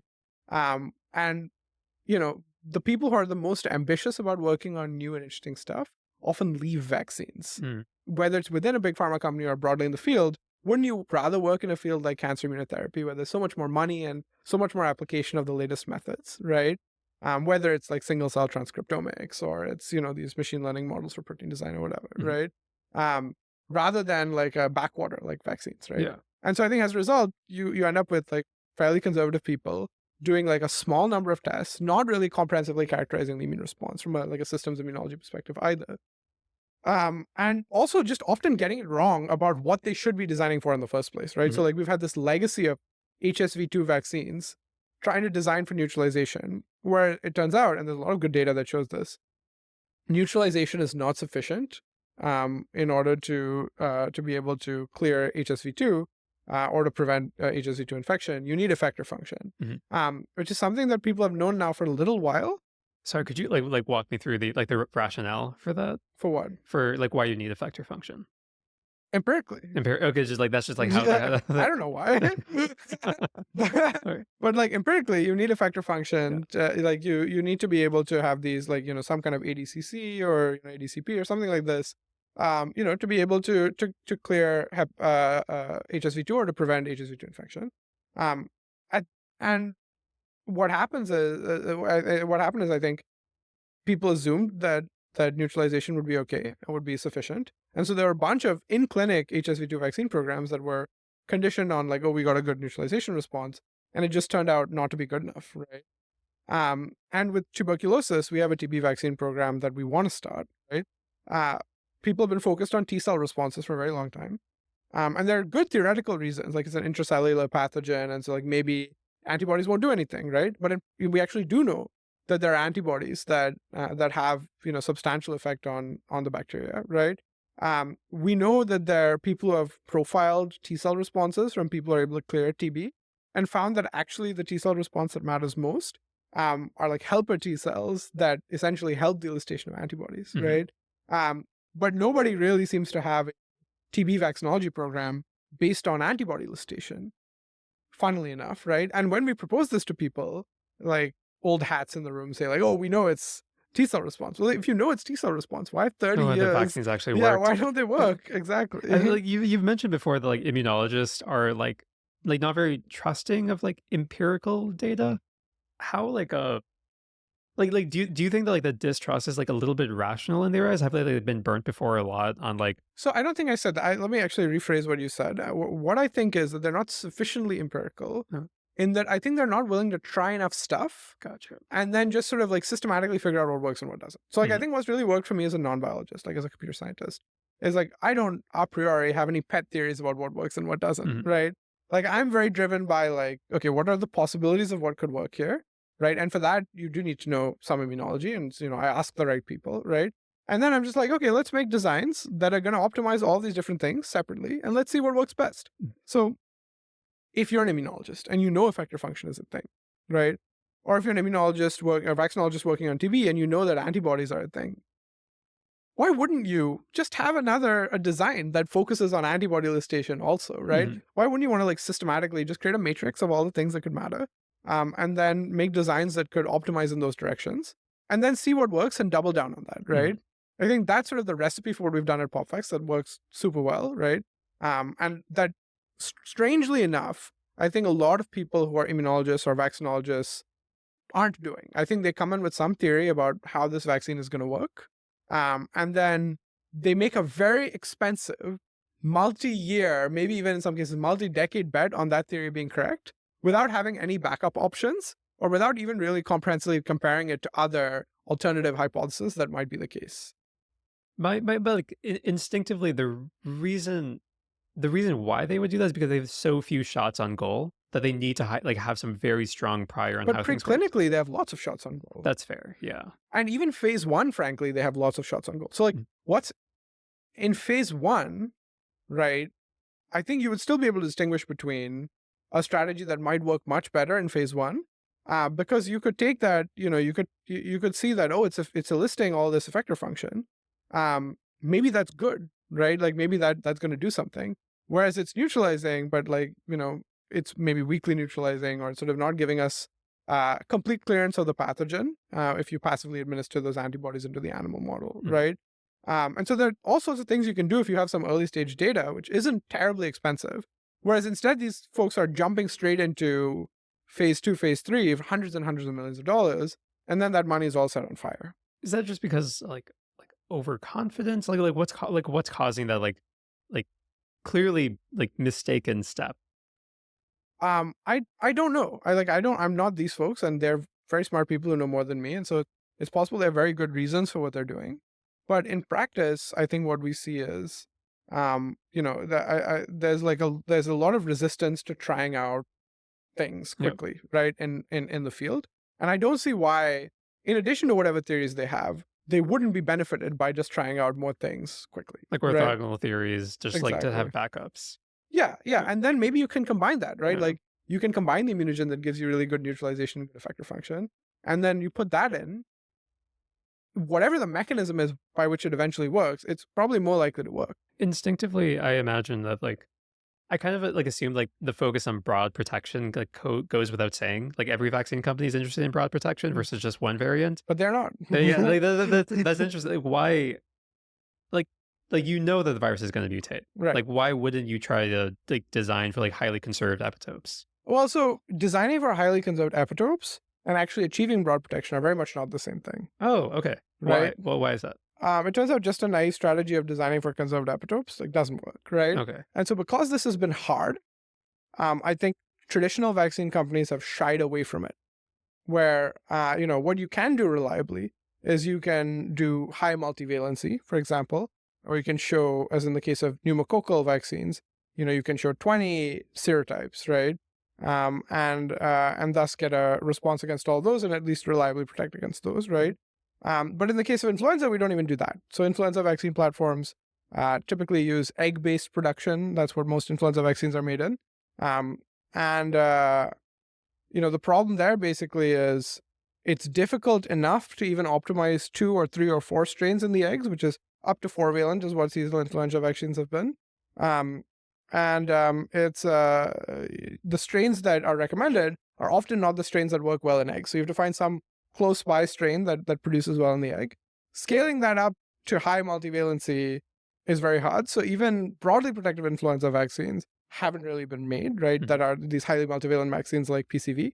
But yeah, actually designing vaccines for broad protection using conserved epitopes requires the kind of precision design strategy that we've been talking about that we do at PopVax, because naive approaches to it just don't work. My naive assumption of like you take your virus, you're lying to like nearby virus families, find the conserved epitopes, turn that into your immunogen. Why doesn't that work? Why is like the not just focusing on the most conserved epitopes not a good strategy for It's just designing? not sufficient, right? So if you look at beta coronaviruses, so like SARS, MERS, these pathogens, right? You take the conserved epitopes. There are a few conserved epitopes, and you just make a vaccine that has those epitopes. And I know because we've done it. And you inject it. You get something that like doesn't neutralize, and is no good for protection. So then, what actually causes broad protection? Like what? Yeah, what causes it? So it's not sufficient to just look at conserved epitopes. Mm. What you have to do is you have to look at conserved epitopes and then find a way to redesign or display that epitope, design the immunogen, right, in a way that actually elicits that neutralizing or effector function or a functional response that you want. Natively just displaying the conserved epitope is not good enough, right? Gotcha. And because nobody has developed the kind of pipeline that we're developing or that maybe a few others are working on up till now, and in some sense the technology hasn't really been available up till now to do this kind of feedback loop where you have, a whole bunch of computational designs, and you figure out what they elicit, and then you use that to fine-tune your model, right? People have been trying to do this manually, where they, Rosetta to like manually design the display of the epitope. And that just doesn't work. You're not able to elicit the antibody you want, right? And so in theory, oh, look, there are these conserved regions, let's elicit something.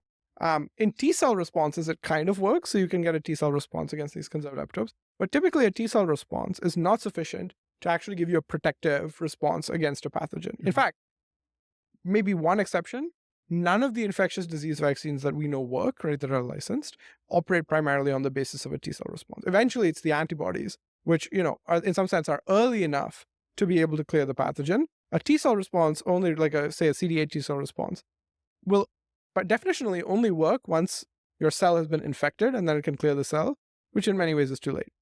It's the antibodies that can prevent the pathogen from actually entering the cell in the first place.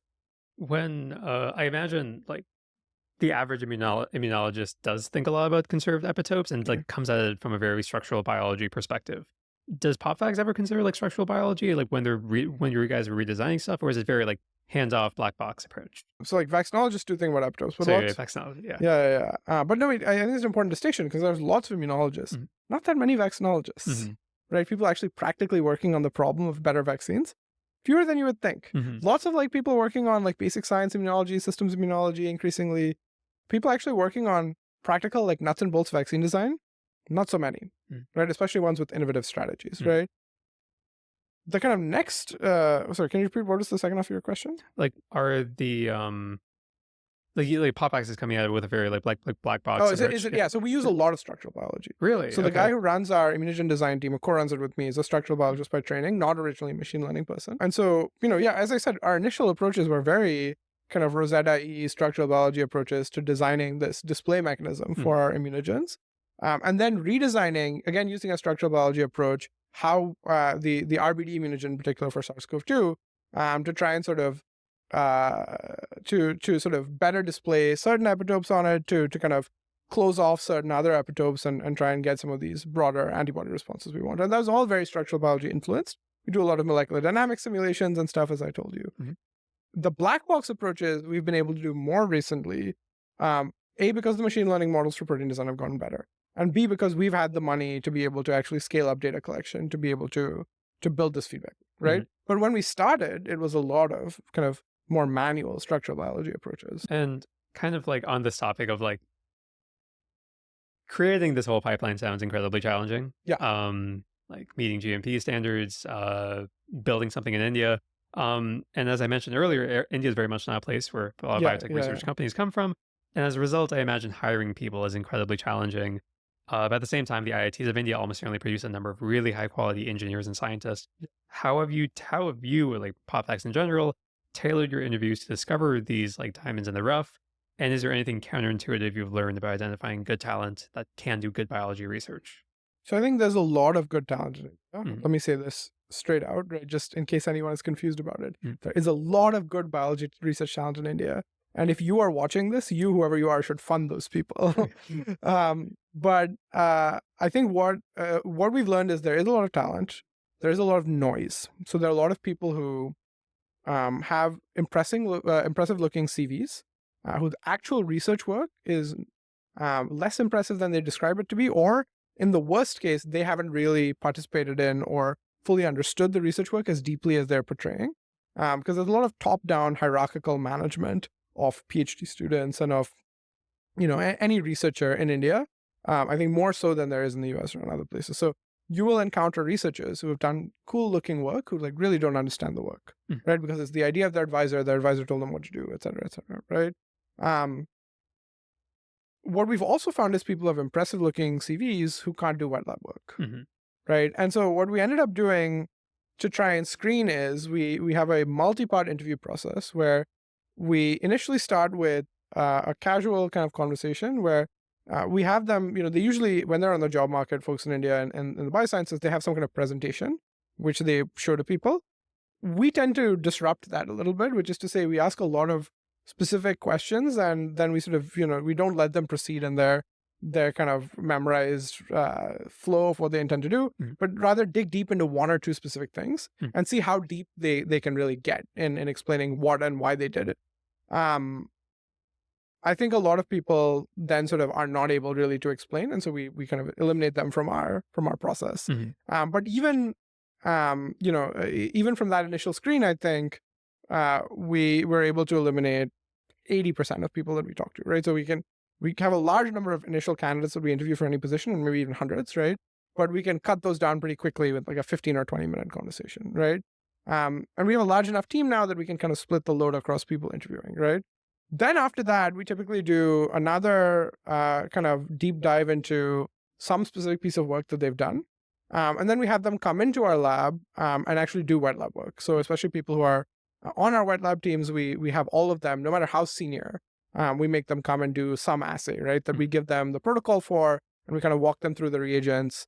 For people who are in analytical, who do HPLC work, we tell them, look, here's the molecule you have to identify. Tell us what reagents you want, and we'll procure them for you so you can run this on our machine, right? I've had friends in like US like what wet labs wish they could do something like that, but they always like say like it's too expensive to like scale up across many different people. Is just like the cost is so low in India that's possible to do stuff like that? Yeah, like the cost of the cost of getting somebody in to do this is not that high, Sure. and people seem willing to do it. If we pay for their travel and so on and so forth. But we don't compensate them for their time, which is something we tell them up front, and they seem willing to do it. And Mhm. we, the reagents I think are cheaper than the cost of hiring someone wrong. Yeah, that's fair. So we've already eliminated most people in the pipeline by the time we get them to this point. And we find that people are actually excited by the activity too. Like, many of them have not, they're in some kind of interview process where they're talking to a lot of people. They've not had the opportunity to actually get into the lab and show their skills off. So the people we want at PopVax are people who are excited to be in the wet lab, Mhm. right? Who, they have ideas and they can come up with new designs, or they can come up with new approaches to our assays and so on and so forth. But they also want to go and execute those things. Yeah. They don't just want to talk about them. And we find that those people are jumping, at the opportunity to do interesting work in a well-equipped wet lab and to talk to people about the work they've done. When people come in and they're reluctant to jump into the wet lab, we typically, even if they're senior, even if they have like impressive CVs, we typically take that as a negative signal. Mhm. And we say we don't want to hire this person, Yeah, right? like you've mentioned in the past, like there's like this, the talent in India is like largely like, wasting away at companies that are not doing R&D work. Yes. Are there like particular institutions that like if you see on someone's resume, you're like, oh, they're probably like bored out of their minds there and are very talented and they should come work at PopVax? Yeah, like if there are people who are at ISC or NCBS or Mhm. CCMB, which are all like, central government, major institutions that do basic and translational science work. And then we see that they're at a contract research organization, and there are a bunch of those in Hyderabad and in Bangalore, where they're just doing the same assay over and over and over and over and over again. Mhm. Or they're a contract research organization for synthesis, where they're just doing chemical synthesis. The client tells them what to do. They don't have any input into the design process. And we see somebody from one of these top institutions, then yes, I think that's a good signal to us that maybe we can pry them away Mhm. if we offer them interesting work. And I think that's another advantage for us in India is, yes, hiring is hard, Right. right? Hiring is hard everywhere. I think canonically it's a hard problem, Mhm. right?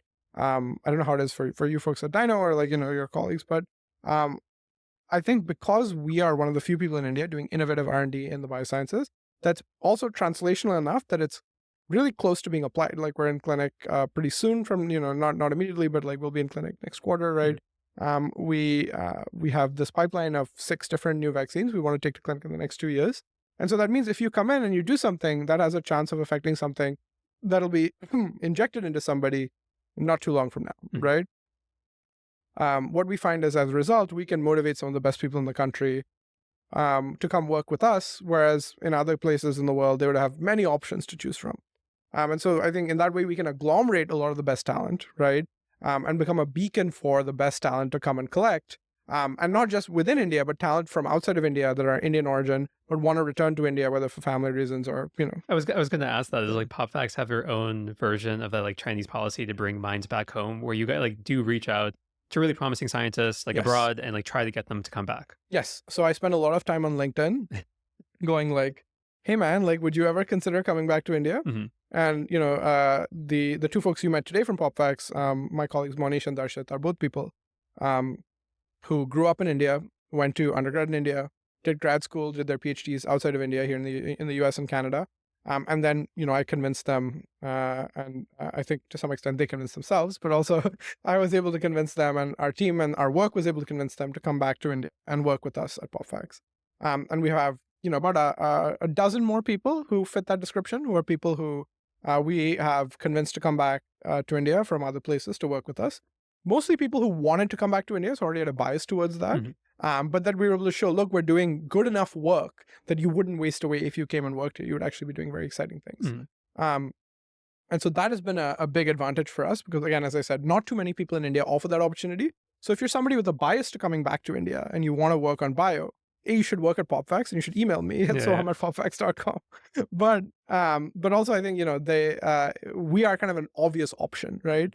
And as more people hear about us and as I do more things like this, I think more and more people will reach out to us, as they already continue to. So when I was in Boston last time in December, and I'll be back in Boston tomorrow, I had a meetup with about 15 people who, on LinkedIn had reached out and said, I'm interested in coming and potentially working at PopVax. And these are people working at extremely well-funded biotech startups in Boston, at Big Pharma, Merck, like Sanofi, et cetera, et cetera. And so I think that that is a very interesting opportunity that we have that other people can have if they come and start those companies, but they haven't yet, right? And so that gives us the ability to recruit maybe a more substantial density of talent than if we were in an ecosystem like in Cambridge, where there's so many different competing companies, right? Yeah. I like, at least in China now, it feels like over the last few years, there's been a vibe shift of like smart students wanting to stay in China and just like work at like Baidu, DeepSeek, or like Oh whatever like yeah. interesting companies are in China. Do you think a similar thing like that is happening in India currently, or we're still like a few years away I think from? this in a limited way, Mhm. in software, in Bangalore to some extent. In bio, it's still a lot of people wanting to go abroad because they're just better resourced, Mhm. better resource labs, better resourced companies, and they get to do more interesting work.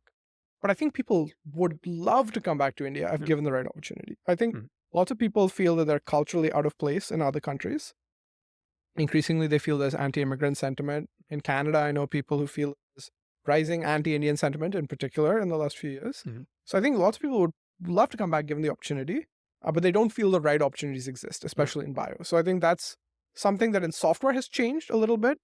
I think in bio too, if we can do a good job of bringing together a coalition of companies who are doing interesting work like this, I think it will change. I'm curious, outside of like PopVax, do you see any other like really like great R&D effort going on within bio or outside of bio in India? There are a couple of very interesting antimicrobial efforts, like in antibiotics. There's a company called Bugworks, run by a guy called Anand Kumar in Bangalore, which has raised a bunch of funding, is doing interesting work in novel antibiotics. There was recently an antibiotic approved in the US, a novel antibiotic, which was actually developed in India Mhm. by a company called Orchid Pharma, which is like a Chennai-based company, bootstrap, that has been doing, and now they were bought, but they were doing really interesting work for many years on new antibiotic development. A company called Wockhardt, which is an Indian generics player, also has developed a new antibiotic. So there's some interesting work in that Yeah. field. In novel biologics, less so. Mhm. There's a company called ImmunoAct, and then another company called Immunil, both of which are doing CAR T. And largely they've been focused on the like cost angle, so make it cheaper for folks in India and other rest of world geographies, as they're called, ROW. But ImmunoAct actually has an interesting technology where it's sort of a more more humanized, kind of de-immunized cell that they're using than existing CAR T, and so it has a cleaner immune profile, they claim, and I think some of the data shows, than existing approved CAR T therapies. Mhm. And so I think that's actually a novel product. I think it's maybe licensed off NIH, but I think it's a novel product that they've developed and they've got approved in India. But I don't know that they have the intention of bringing it to the US or Mhm. bringing it to richer countries, right? So I think there's like some beginnings of interesting stuff happening. Mhm. But I also wish these companies were more ambitious about saying, okay, my product is going to be best in the world. And so therefore I'm going to get it approved not just in India, but in countries where there's a lot more money to be made, Mhm. because that money will fuel your R&D engine in the future, right? Because if you want to make money off biologics, you need to be approved in the US, right? Yeah, like, and that's actually kind of related to a question I was just about to ask. Yeah. PopVax are starting their phase one trials that are going to be ran by the FDA using No, your no, NIH, NIH, NIAID, NIH, yeah, NIH. yeah. And that does lead to a question like, why focus on appealing like purely to like U.S. based markets or like U.S. based like federal regulatory agencies? Is this is that just like more valuable for you guys? Does India have issues with approval of novel biologics or something else entirely? So I think a few different things. One is obviously it gives us a lot of credibility to get phase one data in the US. I Yeah. think people still ask questions about the credibility of clinical trial data in India, which is unfortunate, and there's some reasons for it. But we want to be able to say, look, this data is unimpeachable, and if NIH generates the data, it's pretty unimpeachable, Yeah. right? So that was a very good opportunity for us, and you can't really beat free, right? Hmm. Because which is Yeah. what Yeah. Um, but I think the other reason is yes, the Indian regulator is undergoing, I think, a process of evolution. I think at the moment they are harder to get approval for new phase one trials in India than it is in the US. And often they have more, they object in ways that, they ask for animal data that takes a long time to generate that isn't necessarily consistent with what current sort of modern standards would say. So a good example of this is we've not done NHP studies, primate Yeah. studies for our vaccine. That's because FDA told us we didn't have to. But to do the phase 1 in India, it's almost certain that we would have to do NHP studies, even though it is extremely difficult now and expensive to do NHP studies in India because of there are sort of other animal regulation issues that have made that difficult. And so, in fact, it's actually easier for us to get a slot in an NHP lab in the US in terms of just time than it is to get one in India. Is this unique to like kind of like the novel modality you guys are approaching, or like even like small molecule I drugs? think it's worse for the novel modalities. It's like biologics, it's quite much worse. And so there's a lot of education of the regulator that has to happen because I haven't seen this movie before. Whereas the FDA has seen this movie before, has seen the sequel that you haven't seen yet, because they've previewed all this data, and so they can actually, I think, be very astute. And that's the other reason the FDA I think is very valuable is we did a pre-IND with FDA where we basically wrote them a bunch of questions and they gave us a bunch of really detailed answers. And in those answers, implicitly, I think was the accreted knowledge of seeing a lot of mRNA trials and really understanding where we should be looking out for safety risk, which is what you care about in phase 1. Whereas in India, there's been one mRNA vaccine that's gone through trials, right? Which is quite different from ours in many ways. And the regulator just doesn't have that knowledge yet. They will. I mean, they're smart people, right? So I think what we hope for, and I think this is one of my other policy prescriptions for India, is like China has done. We were talking about this briefly earlier. China has made it much easier for people to do phase 1s. Maybe made it too easy for drugs to be approved, some people would say. But I think phase 1s should be really easy to get approved. Australia has this really cool regulatory framework where you don't have to apply to the regulator. You can like have these sort of decentralized ethics committees basically make the call for a phase 1. I think some system like that in India would be a huge boost to biotech research and would really similar to China, like marry our ability to do really cheap trials with the ability to do really fast trials, especially the early stage, and develop data for assets that we could then, whether it's actually get them approved in the US or market them to US big pharma companies for collaboration and so on and so forth, as Chinese companies are doing. If the Indian government doesn't want to do that across India, they could do that in an SEZ, or they could do that in like some kind of special zone where historically the problem in India has been, and I empathize with this, has been you don't want people from other countries coming in and using our people as cheap guinea pigs. Sure. And I feel this. I don't think we should be doing that, right? I don't think that's what we're trying to do, right? We're an Indian company trying to develop new drugs that will help India, develop new vaccines that will be valuable for infectious diseases in India, right?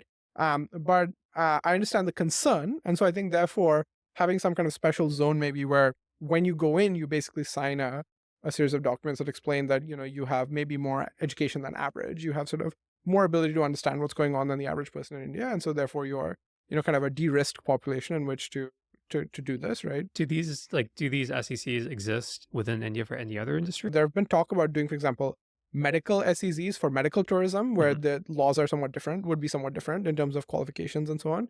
I don't think it's happened yet, but I think that the framework certainly exists to do something like this, where there are SEZs for, there are SEZs that have very different regulations, like Gift City in India for financial, and sort of, foreign exchange purposes. So there's no reason that you couldn't do this as well, right? And so I think that if you did that, you could build in India a biotech research ecosystem end to end, where it's like we can do the early stage work, the discovery, we can do the phase 1s, right? And, potentially even later stage trials where you can generate all this really good data. And the Indian population is quite diverse, so on a quite diverse population of whether these, novel drugs that you're designing work, right? And that becomes a very then compelling case to be able to take those cost structure advantages and use them to just get faster and faster at developing the best biologics, right? And that's what we're doing at PopVax to some extent, right? It's 10 times cheaper for us to do a lot of the wet lab work. It's 10 times cheaper for us to do animal work. And so that means for the same dollar, I can do either 10 programs or I can potentially go 10 times as fast on the same program, right? And eventually we will just leapfrog what a company like Moderna is able to do because, they can't keep losing the billions of dollars that they're losing forever. If I'm just way more efficient, I think I'm a better bet. I'm a better investment in terms of being able to generate good outcomes for new vaccines. And from a philanthropic perspective as well, right? We work with our philanthropic partners. Like dollars are better well spent here. Exactly. Right? Dollars per life saved, I think, even if you assume we have the same hit rate as Moderna, why would you give them 10x the number of dollars to develop the same drug? And in fact, I think we will have a better hit, right? So like, I could be wrong about that, but I don't think I'm wrong about the cost structure. Yeah, I mean, that feels like empirically true, as like Yeah. the last 3.5 years have demonstrated. And I think in particular, right, why big pharma is pulling back from vaccine investment, we talked about this briefly. One of the reasons is it's a $1 billion program and it won't generate as much money as a cancer immunotherapy or a GLP-1 because it's only dosed once and it costs like $100 or something, right? Which is why, by the way, anti-vax people who say like, vaccines, oh, pharma companies just trying to make money off vaccines. No, pharma companies There's no money don't to want be. to make vaccines. They want to not invest in vaccines.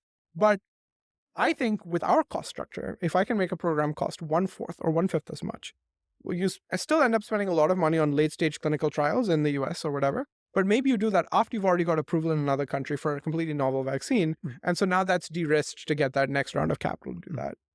I think I can do a program in 1/4 the cost, right? As a big pharma company can do that.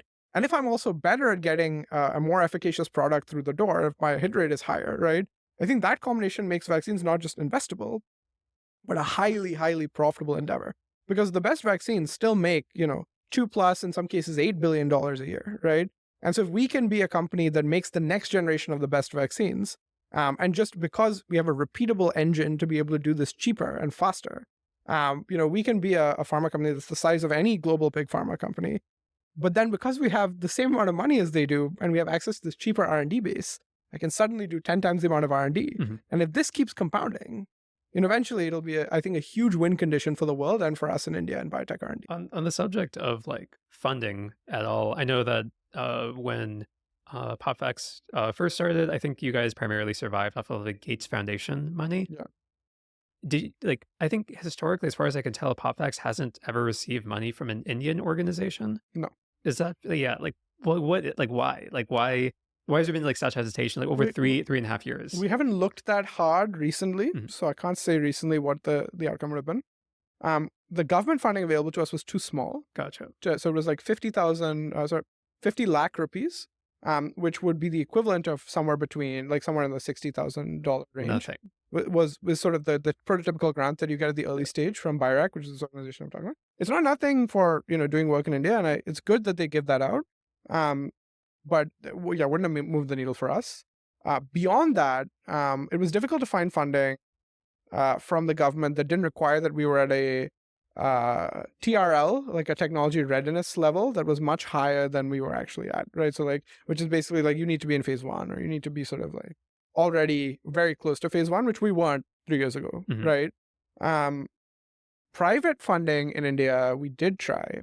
We were very disappointed. Like we heard a lot of people tell us either it was impossible, or we had people tell us that the government should be funding this. I heard a lot from like billionaires. Mm. I was like, you live here, like you know that the government doesn't fund this, Mhm. or at least not as much as governments in other countries do. Mm. And perhaps there's an opportunity for that to change, and maybe there are people working on this.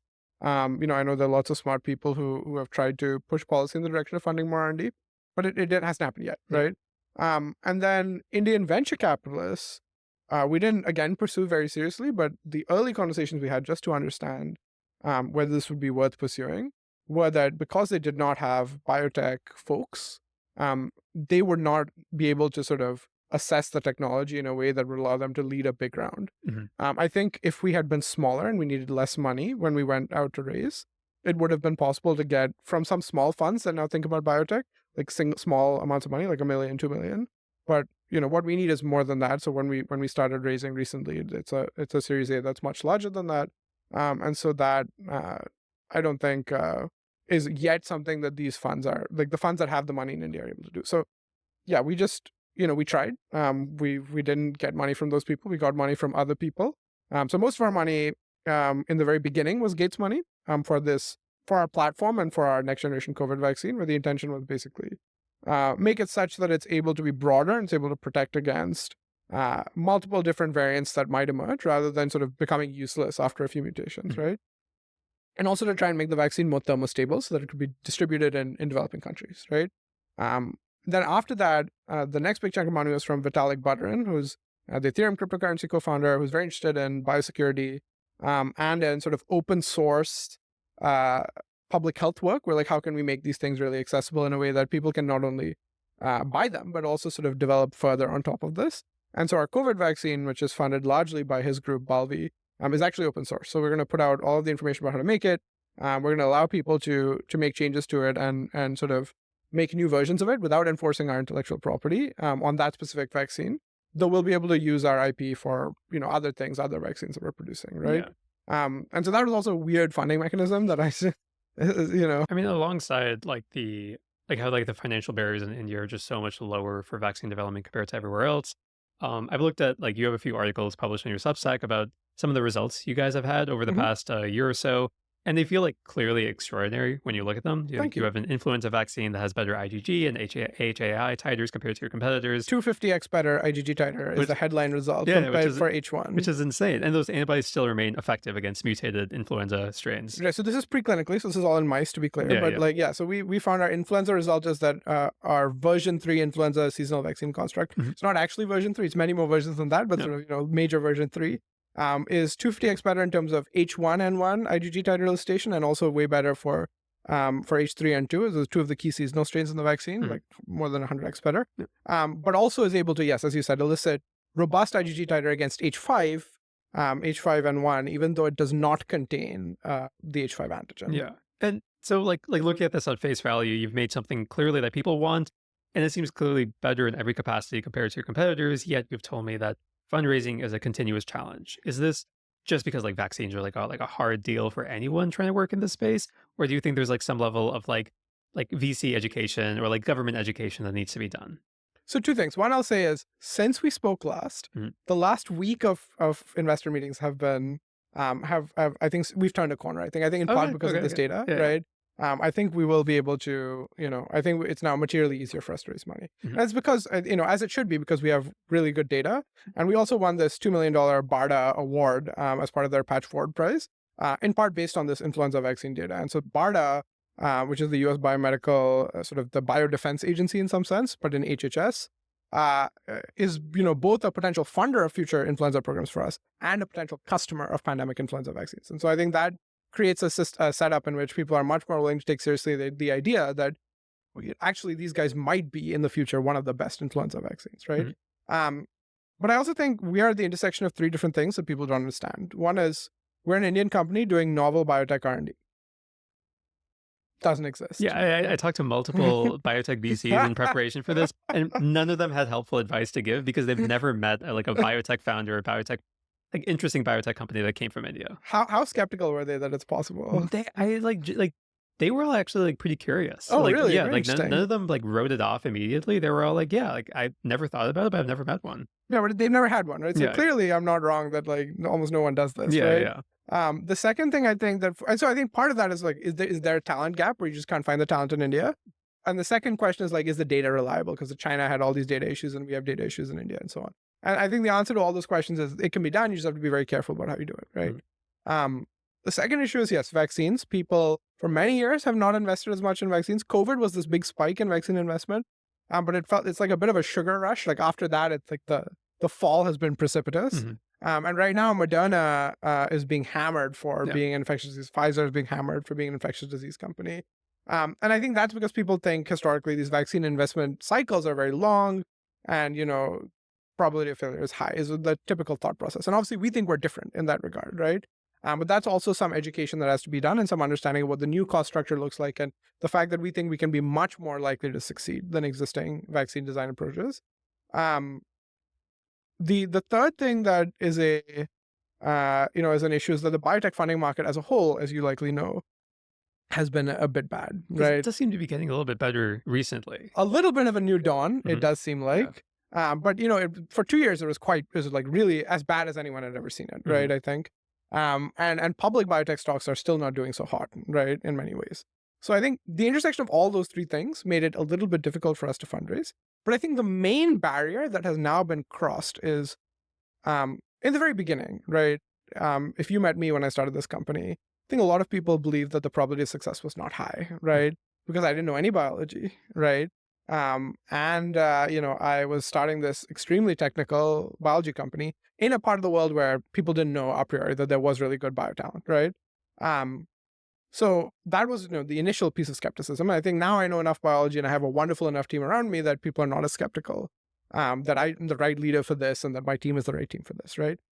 The other big thing I think was like, can you show that your vaccines are actually much better than what existing vaccines are able to do in mice? And I think that's something where starting with our COVID data, like about a year and a half ago, and now with this influenza data, we've been able to show repeatedly, oh, we can do this much better, at least preclinically, than companies that are much better funded than us that have spent much more time on this problem than us.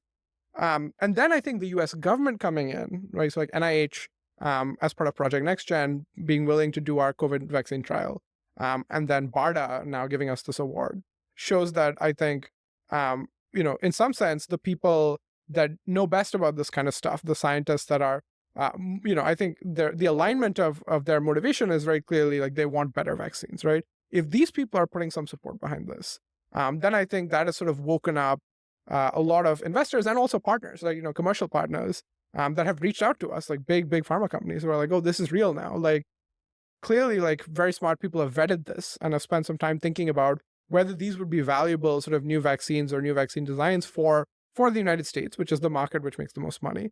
And the answer has come out yes, right? And so I think that was the last piece in sort of giving us the credibility needed for us to say, like, look, this whole thing may seem super weird to you, right? Like the construction of this company and where the money's come from and like who started it and where it is, it may all seem super strange.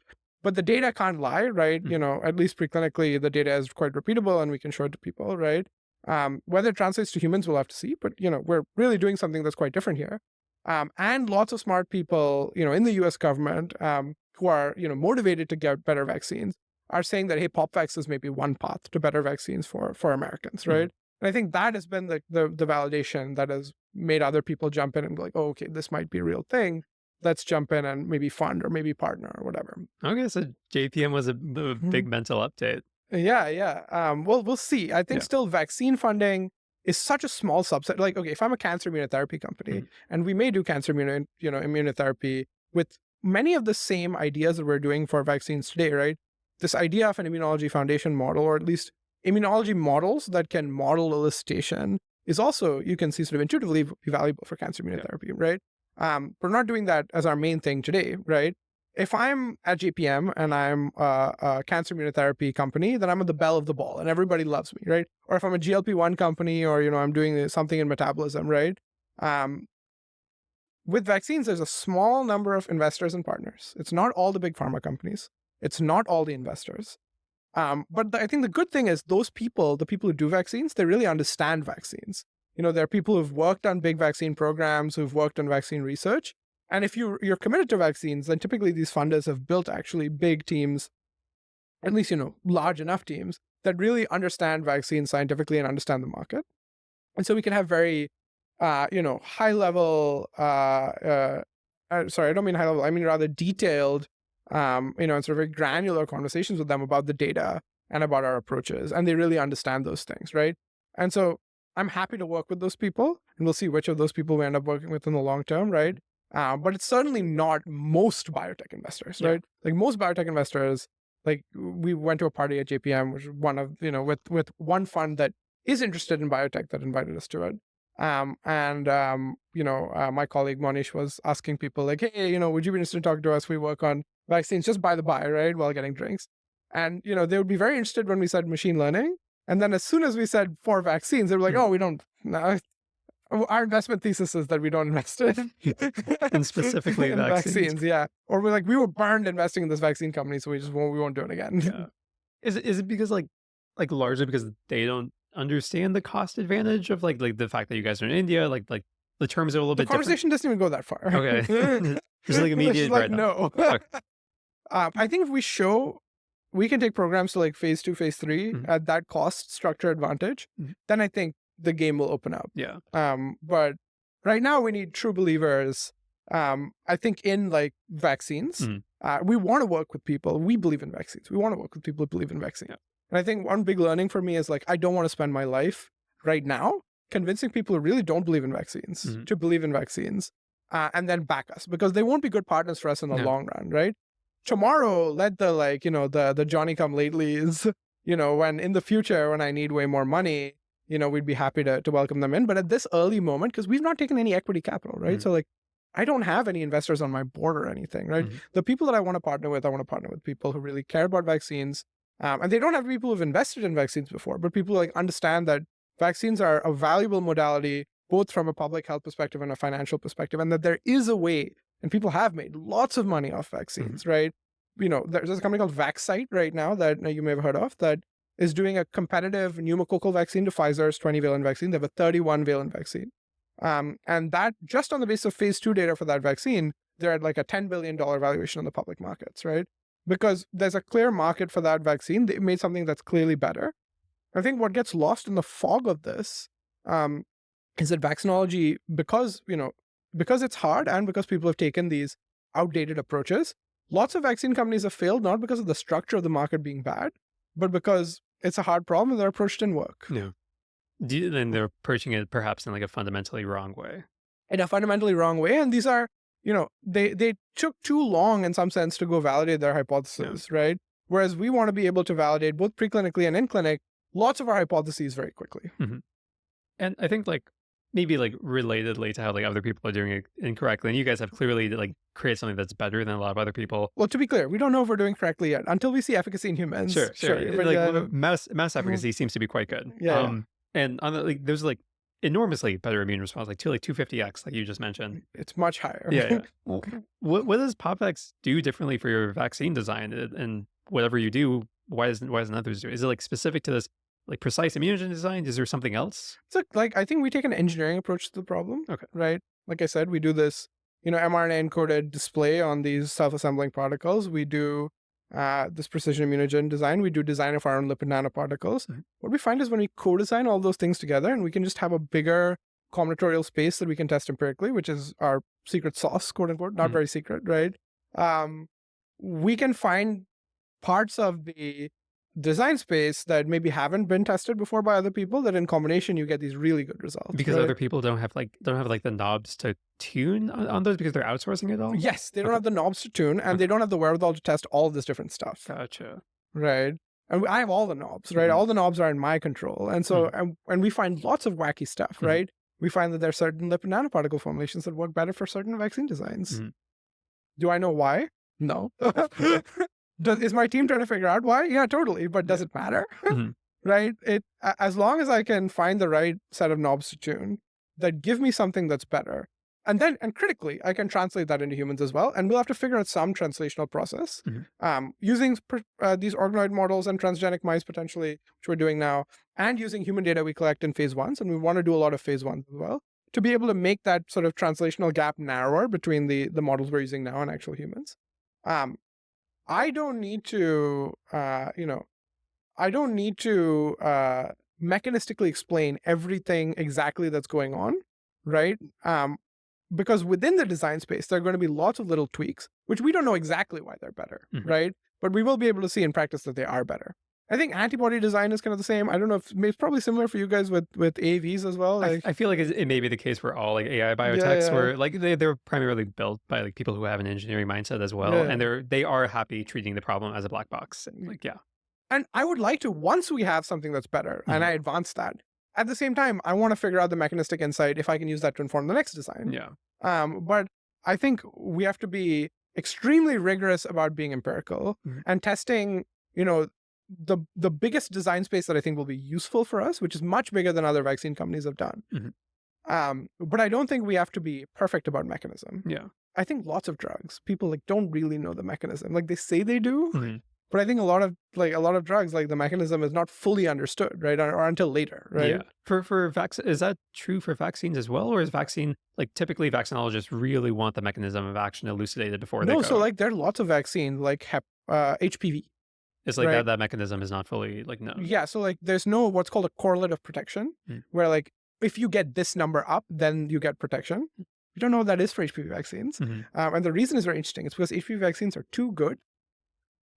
So for the strains in which HPV vaccines do work, and there's some space to be explored in making them broader, right? But HPV vaccines, in the strains that they are designed for, right, in the genotypes rather, they're so effective, even actually at one dose, even though they're initially a 3-dose regimen. that you don't get a gradient that you need to be able to say like, oh, it's only partially effective here, it's more effective here, it's more effective here. Yeah. And so it's this variable that gives you the nice linearity, between that variable and effectiveness. It's just like a step change. It's just like it works. Yeah. Like, and so because of that, we don't really know. Whereas in the case of flu, Mhm. because the vaccines are often shitty, we do actually know that hemagglutination inhibition titer and pseudovirus neutralization titer both actually independently correlate with protection. Interesting. Right? Is that Yeah, cool? yeah. So like we don't really know. Is it effector function? Is it neutral? People think it's neutralization. It could be lots of different things. Even in influenza vaccines, effector function is not usually used as a correlate of protection. Good evidence that it actually matters quite a bit Mhm. for final disease phenotype and severity, right? You mentioned, like, I think we at some point discussed about how like immunologists don't seem to like sufficiently update like strongly enough on like new outcoming They do data. not. Yes. Um, how much do you like? Are there like specific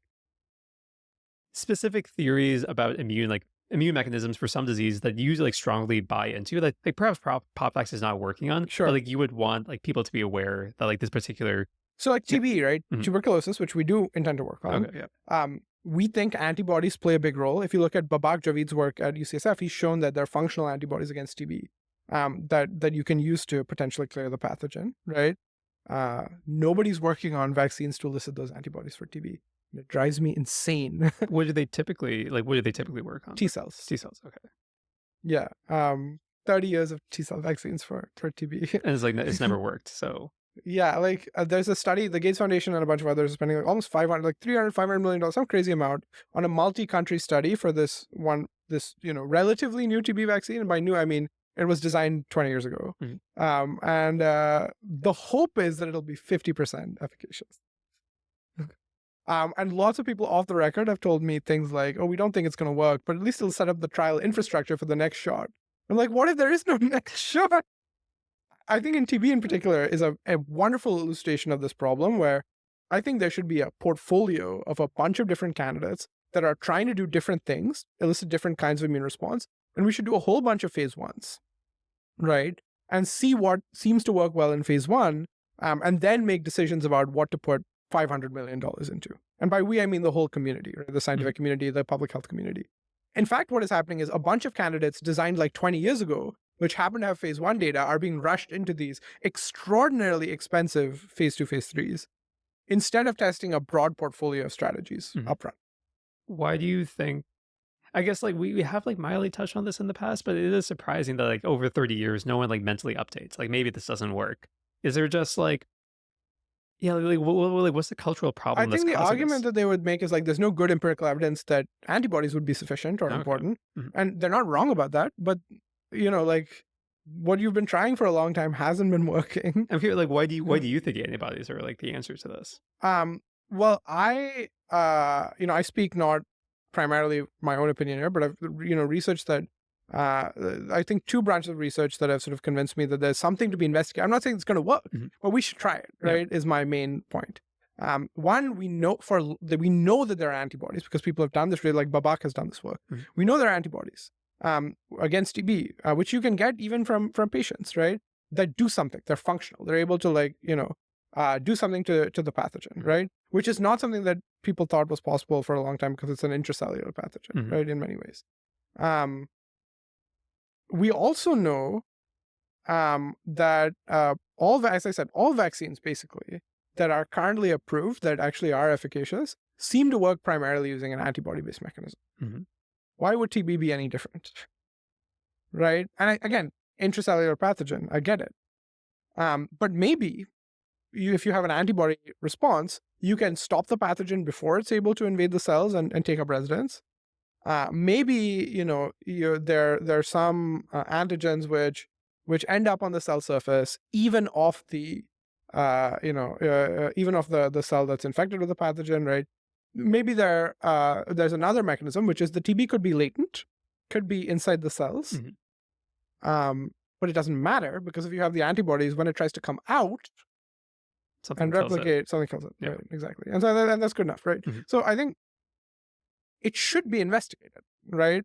But I think there's a certain, and I'm not an expert in this field. I haven't been in this field for 30 years. but it doesn't seem like anyone is working on this particular vaccine design approach. There may be a few people, right? And so it seems to me that that's underinvested, whereas the approach that hasn't worked for a long time is very overinvested. And maybe a good analogy to this is like all this like Alzheimer's plaque stuff, right? Yeah. Like it seems like there are these dogma type things that happen in scientific fields, and then people just don't update for a very long time, right? Even if there's no good evidence that your approach is working, they're deathly afraid of other people getting resources to try a different approach. Maybe because they think it won't work, but perhaps more insidiously, maybe some people are afraid that it will. It's interesting that, 'cause like my initial assumption with like why Alzheimer's research has been stagnant for so long is like almost they had like too much money to play around with. Oh yeah, And so they had this hypothesis. This hypothesis had money already behind it, so they just yeah, kept pushing money toward, like they were happy to pursue the hypothesis because yeah. there was money there. And so I assume like because there's not that much money in vaccinology, there'd be a more emphasis on like creativity or like in just trying things. It seems like that's still not the case. I think like kind of the way I model this, and I could be wrong, is like in fields where there's like a ton of money, you do end up with more creativity because there's some like marginal money that gets just thrown at random stuff. Mhm. And that's not the case in vaccinology. There's less money, and so it becomes really like focused on. I think the money also gets deployed in big chunks No. rather than like okay, HIV vaccines so crazy overinvested in. Okay, the drugs work really well. Now there's this new thing that is like a long-acting antiviral that works for like 365 days or something, and like 99% efficacy. HIV is the hardest vaccine design problem, but there's like 100 times more investment, maybe more, maybe it's 1,000 times in HIV vaccinology. There are whole international organizations like IAVI, the International AIDS Vaccine Initiative, that exist only basically to make HIV vaccines, right? They're invested in hundreds of millions up to billions of dollars, whereas we're not investing that money in Hep C and TB vaccines, and novel Hep C and TB vaccines, even though even Hep C, forget TB, which kills 1 million plus people a year. Mhm. I love vaccinology. Mhm. Like I work on vaccinology, but it's just such a hard problem. Mhm. And there's so many easier problems that we still haven't solved. Why don't we work our way up to it? No.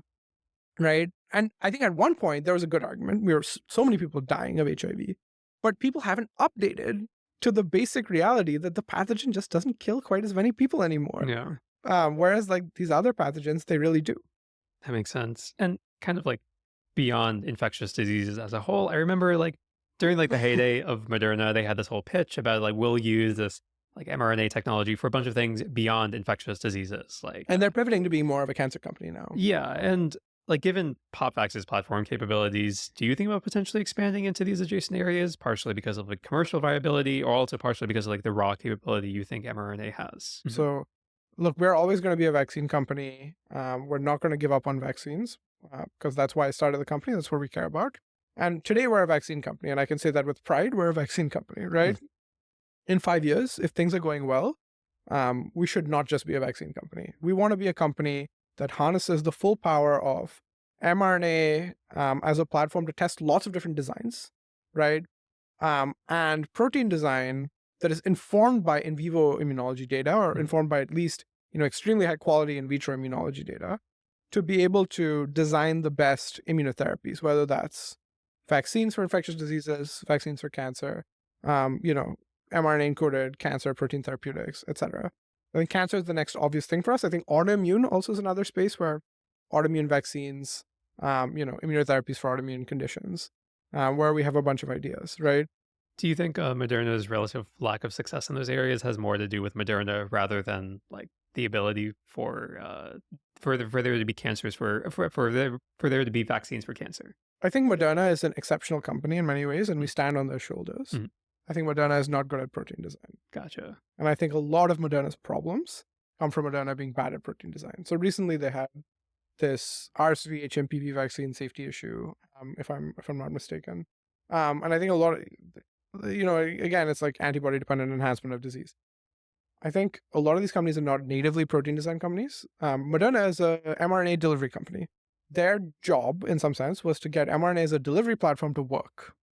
And then they just put a bunch of, antigens that are what you would expect into their vaccine programs and a bunch of protein replacement therapies and a bunch of now antibodies that they're trying. And then, T-cell cancer vaccines, which had been a concept in peptides, but now encoded into mRNA, leveraging like the simplicity of manufacturing platform, right? Mhm. But they're not really design companies. So in a certain sense, they got kind of lucky that COVID-19 was relatively easy to design for. Well, yeah, and they didn't. It wasn't their design, right? It was Jason McClellan's design out of NIH, and Mhm. then they got sued, and they had to pay him I mean, they'd pay NIH a bunch of money because they used that design.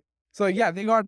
I think we all got lucky. Mhm. We got lucky, but two things. One is that COVID is an easy pathogen to make vaccines for. Lots of different types of vaccines work for COVID, which is why it's kind of ironic that the big vaccine companies, your GSK, Sanofi, Merck, which are the biggest vaccine companies, all failed at making COVID vaccines, which Mhm. maybe tells you a little bit about where those companies are in their ability to develop novel products, Mhm. right? Um, but we'd also, and by we, I really mean, again, Jason McClellan and his group had done structural biology work on SARS-1 and MERS. And they had invented this stabilization in the prefusion conformation for the spike protein. And so that was directly applied by Moderna, by BioNTech, Pfizer, and by Novavax to their vaccines. Gotcha. And I think like this may be like the last question I Yeah, have. If you were given $100 million for PopVax to spend on like vaccine development, maybe like arbitrary basic research you want sure, sure, done, sure, sure. what would you do with that money? Like 100 million philanthropic dollars. 100 million philanthropic dollars and yeah, equity free. You can do no strings attached. You can do whatever you want with it. That's great. I already have this plan. So we call it the Million Lives Mission, Okay. where we want to save 1 million lives per year with vaccines, which we can do with if we have successful vaccines against three pathogens where there are no existing vaccines: HCV, TB, and Strep A.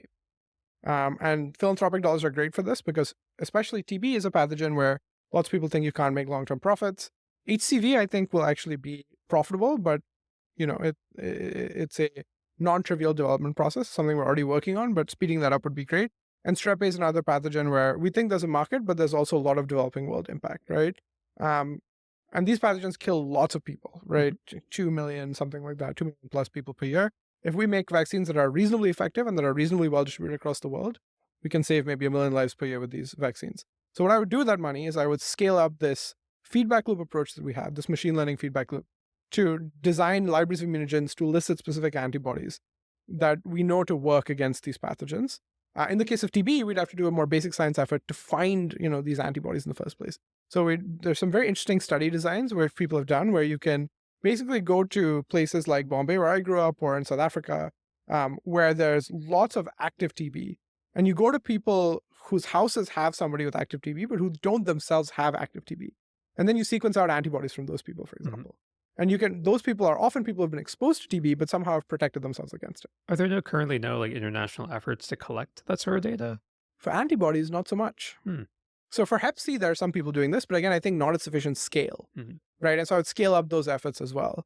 Um, yeah, I think one very valuable public good would make like a public antibody database, like a PDB-esque database, that is then classified by disease phenotype and exposure to disease. Mhm. So like this is the antibody of somebody who like had very mild disease or like asymptomatic, Mhm. but was surrounded by people who had this pathogen, as an example. Yeah, I mean, like, this cleanly feels like a huge public good to have. Has anyone tried to push for it and it just doesn't like work out in practice, or just no one has really tried to I don't take it to think the at finish line? scale anybody has tried to do that. Okay. NIH had a grant program, I think, like a couple of years ago Mhm. for something that resembled this, but at scale, nobody's really done this. I'm quite sure. Okay. So it should be done. I proposed it as an FRO a while ago. This feels It didn't very go, but FRO-y. like, Okay. yeah. So maybe the FRO people will listen to this and think it's a good idea now. Okay. But $100 million. This is what I would do with that. And so I'd basically do the effort to sequence out the antibodies for TB and Hep C. I would, design for the antibodies I want to elicit. And in the case of Strep A, we want to design for the ability to basically prevent the pathogen from getting a grip, in your, in your nose or throat, or basically just prevent it from adhering to the cells in the first place, so it can never really colonize, right? Mhm. Um, so we would basically design to elicit antibodies that do those things. Optimize in the feedback loop way that I told you, and like really scale up the data points we could get Mhm. using these especially organoid models which use human immune cells, to be able to get maybe even tens of thousands of data points for each of these pathogens Mhm. that go from immunogen design to elicited antibodies, and both what is the sequence and what is the functionality, and use that to optimize to basically design vaccines to elicit the antibodies we want, which hopefully then we could take into humans, do phase 1, phase 2. And the hope of this like data collection of people who have latent TB and have like potentially useful antibodies is that you have like a good like you have a good idea of like what you want your antibody at either what you want your elicited antibody to look like. Well, I mean, for TB, we would have to find what those would be, but Sure. for Yep. Hep C, we have some idea of what we want them to look like. Okay. But like the collection effort is so you can like for TB you can actually learn that. Yes, we can learn that. Yes, Okay. exactly right. Okay. And I think in Um, $100 million, you could get those 3 vaccines through phase 1. yeah. I mean like that sounds reasonable enough.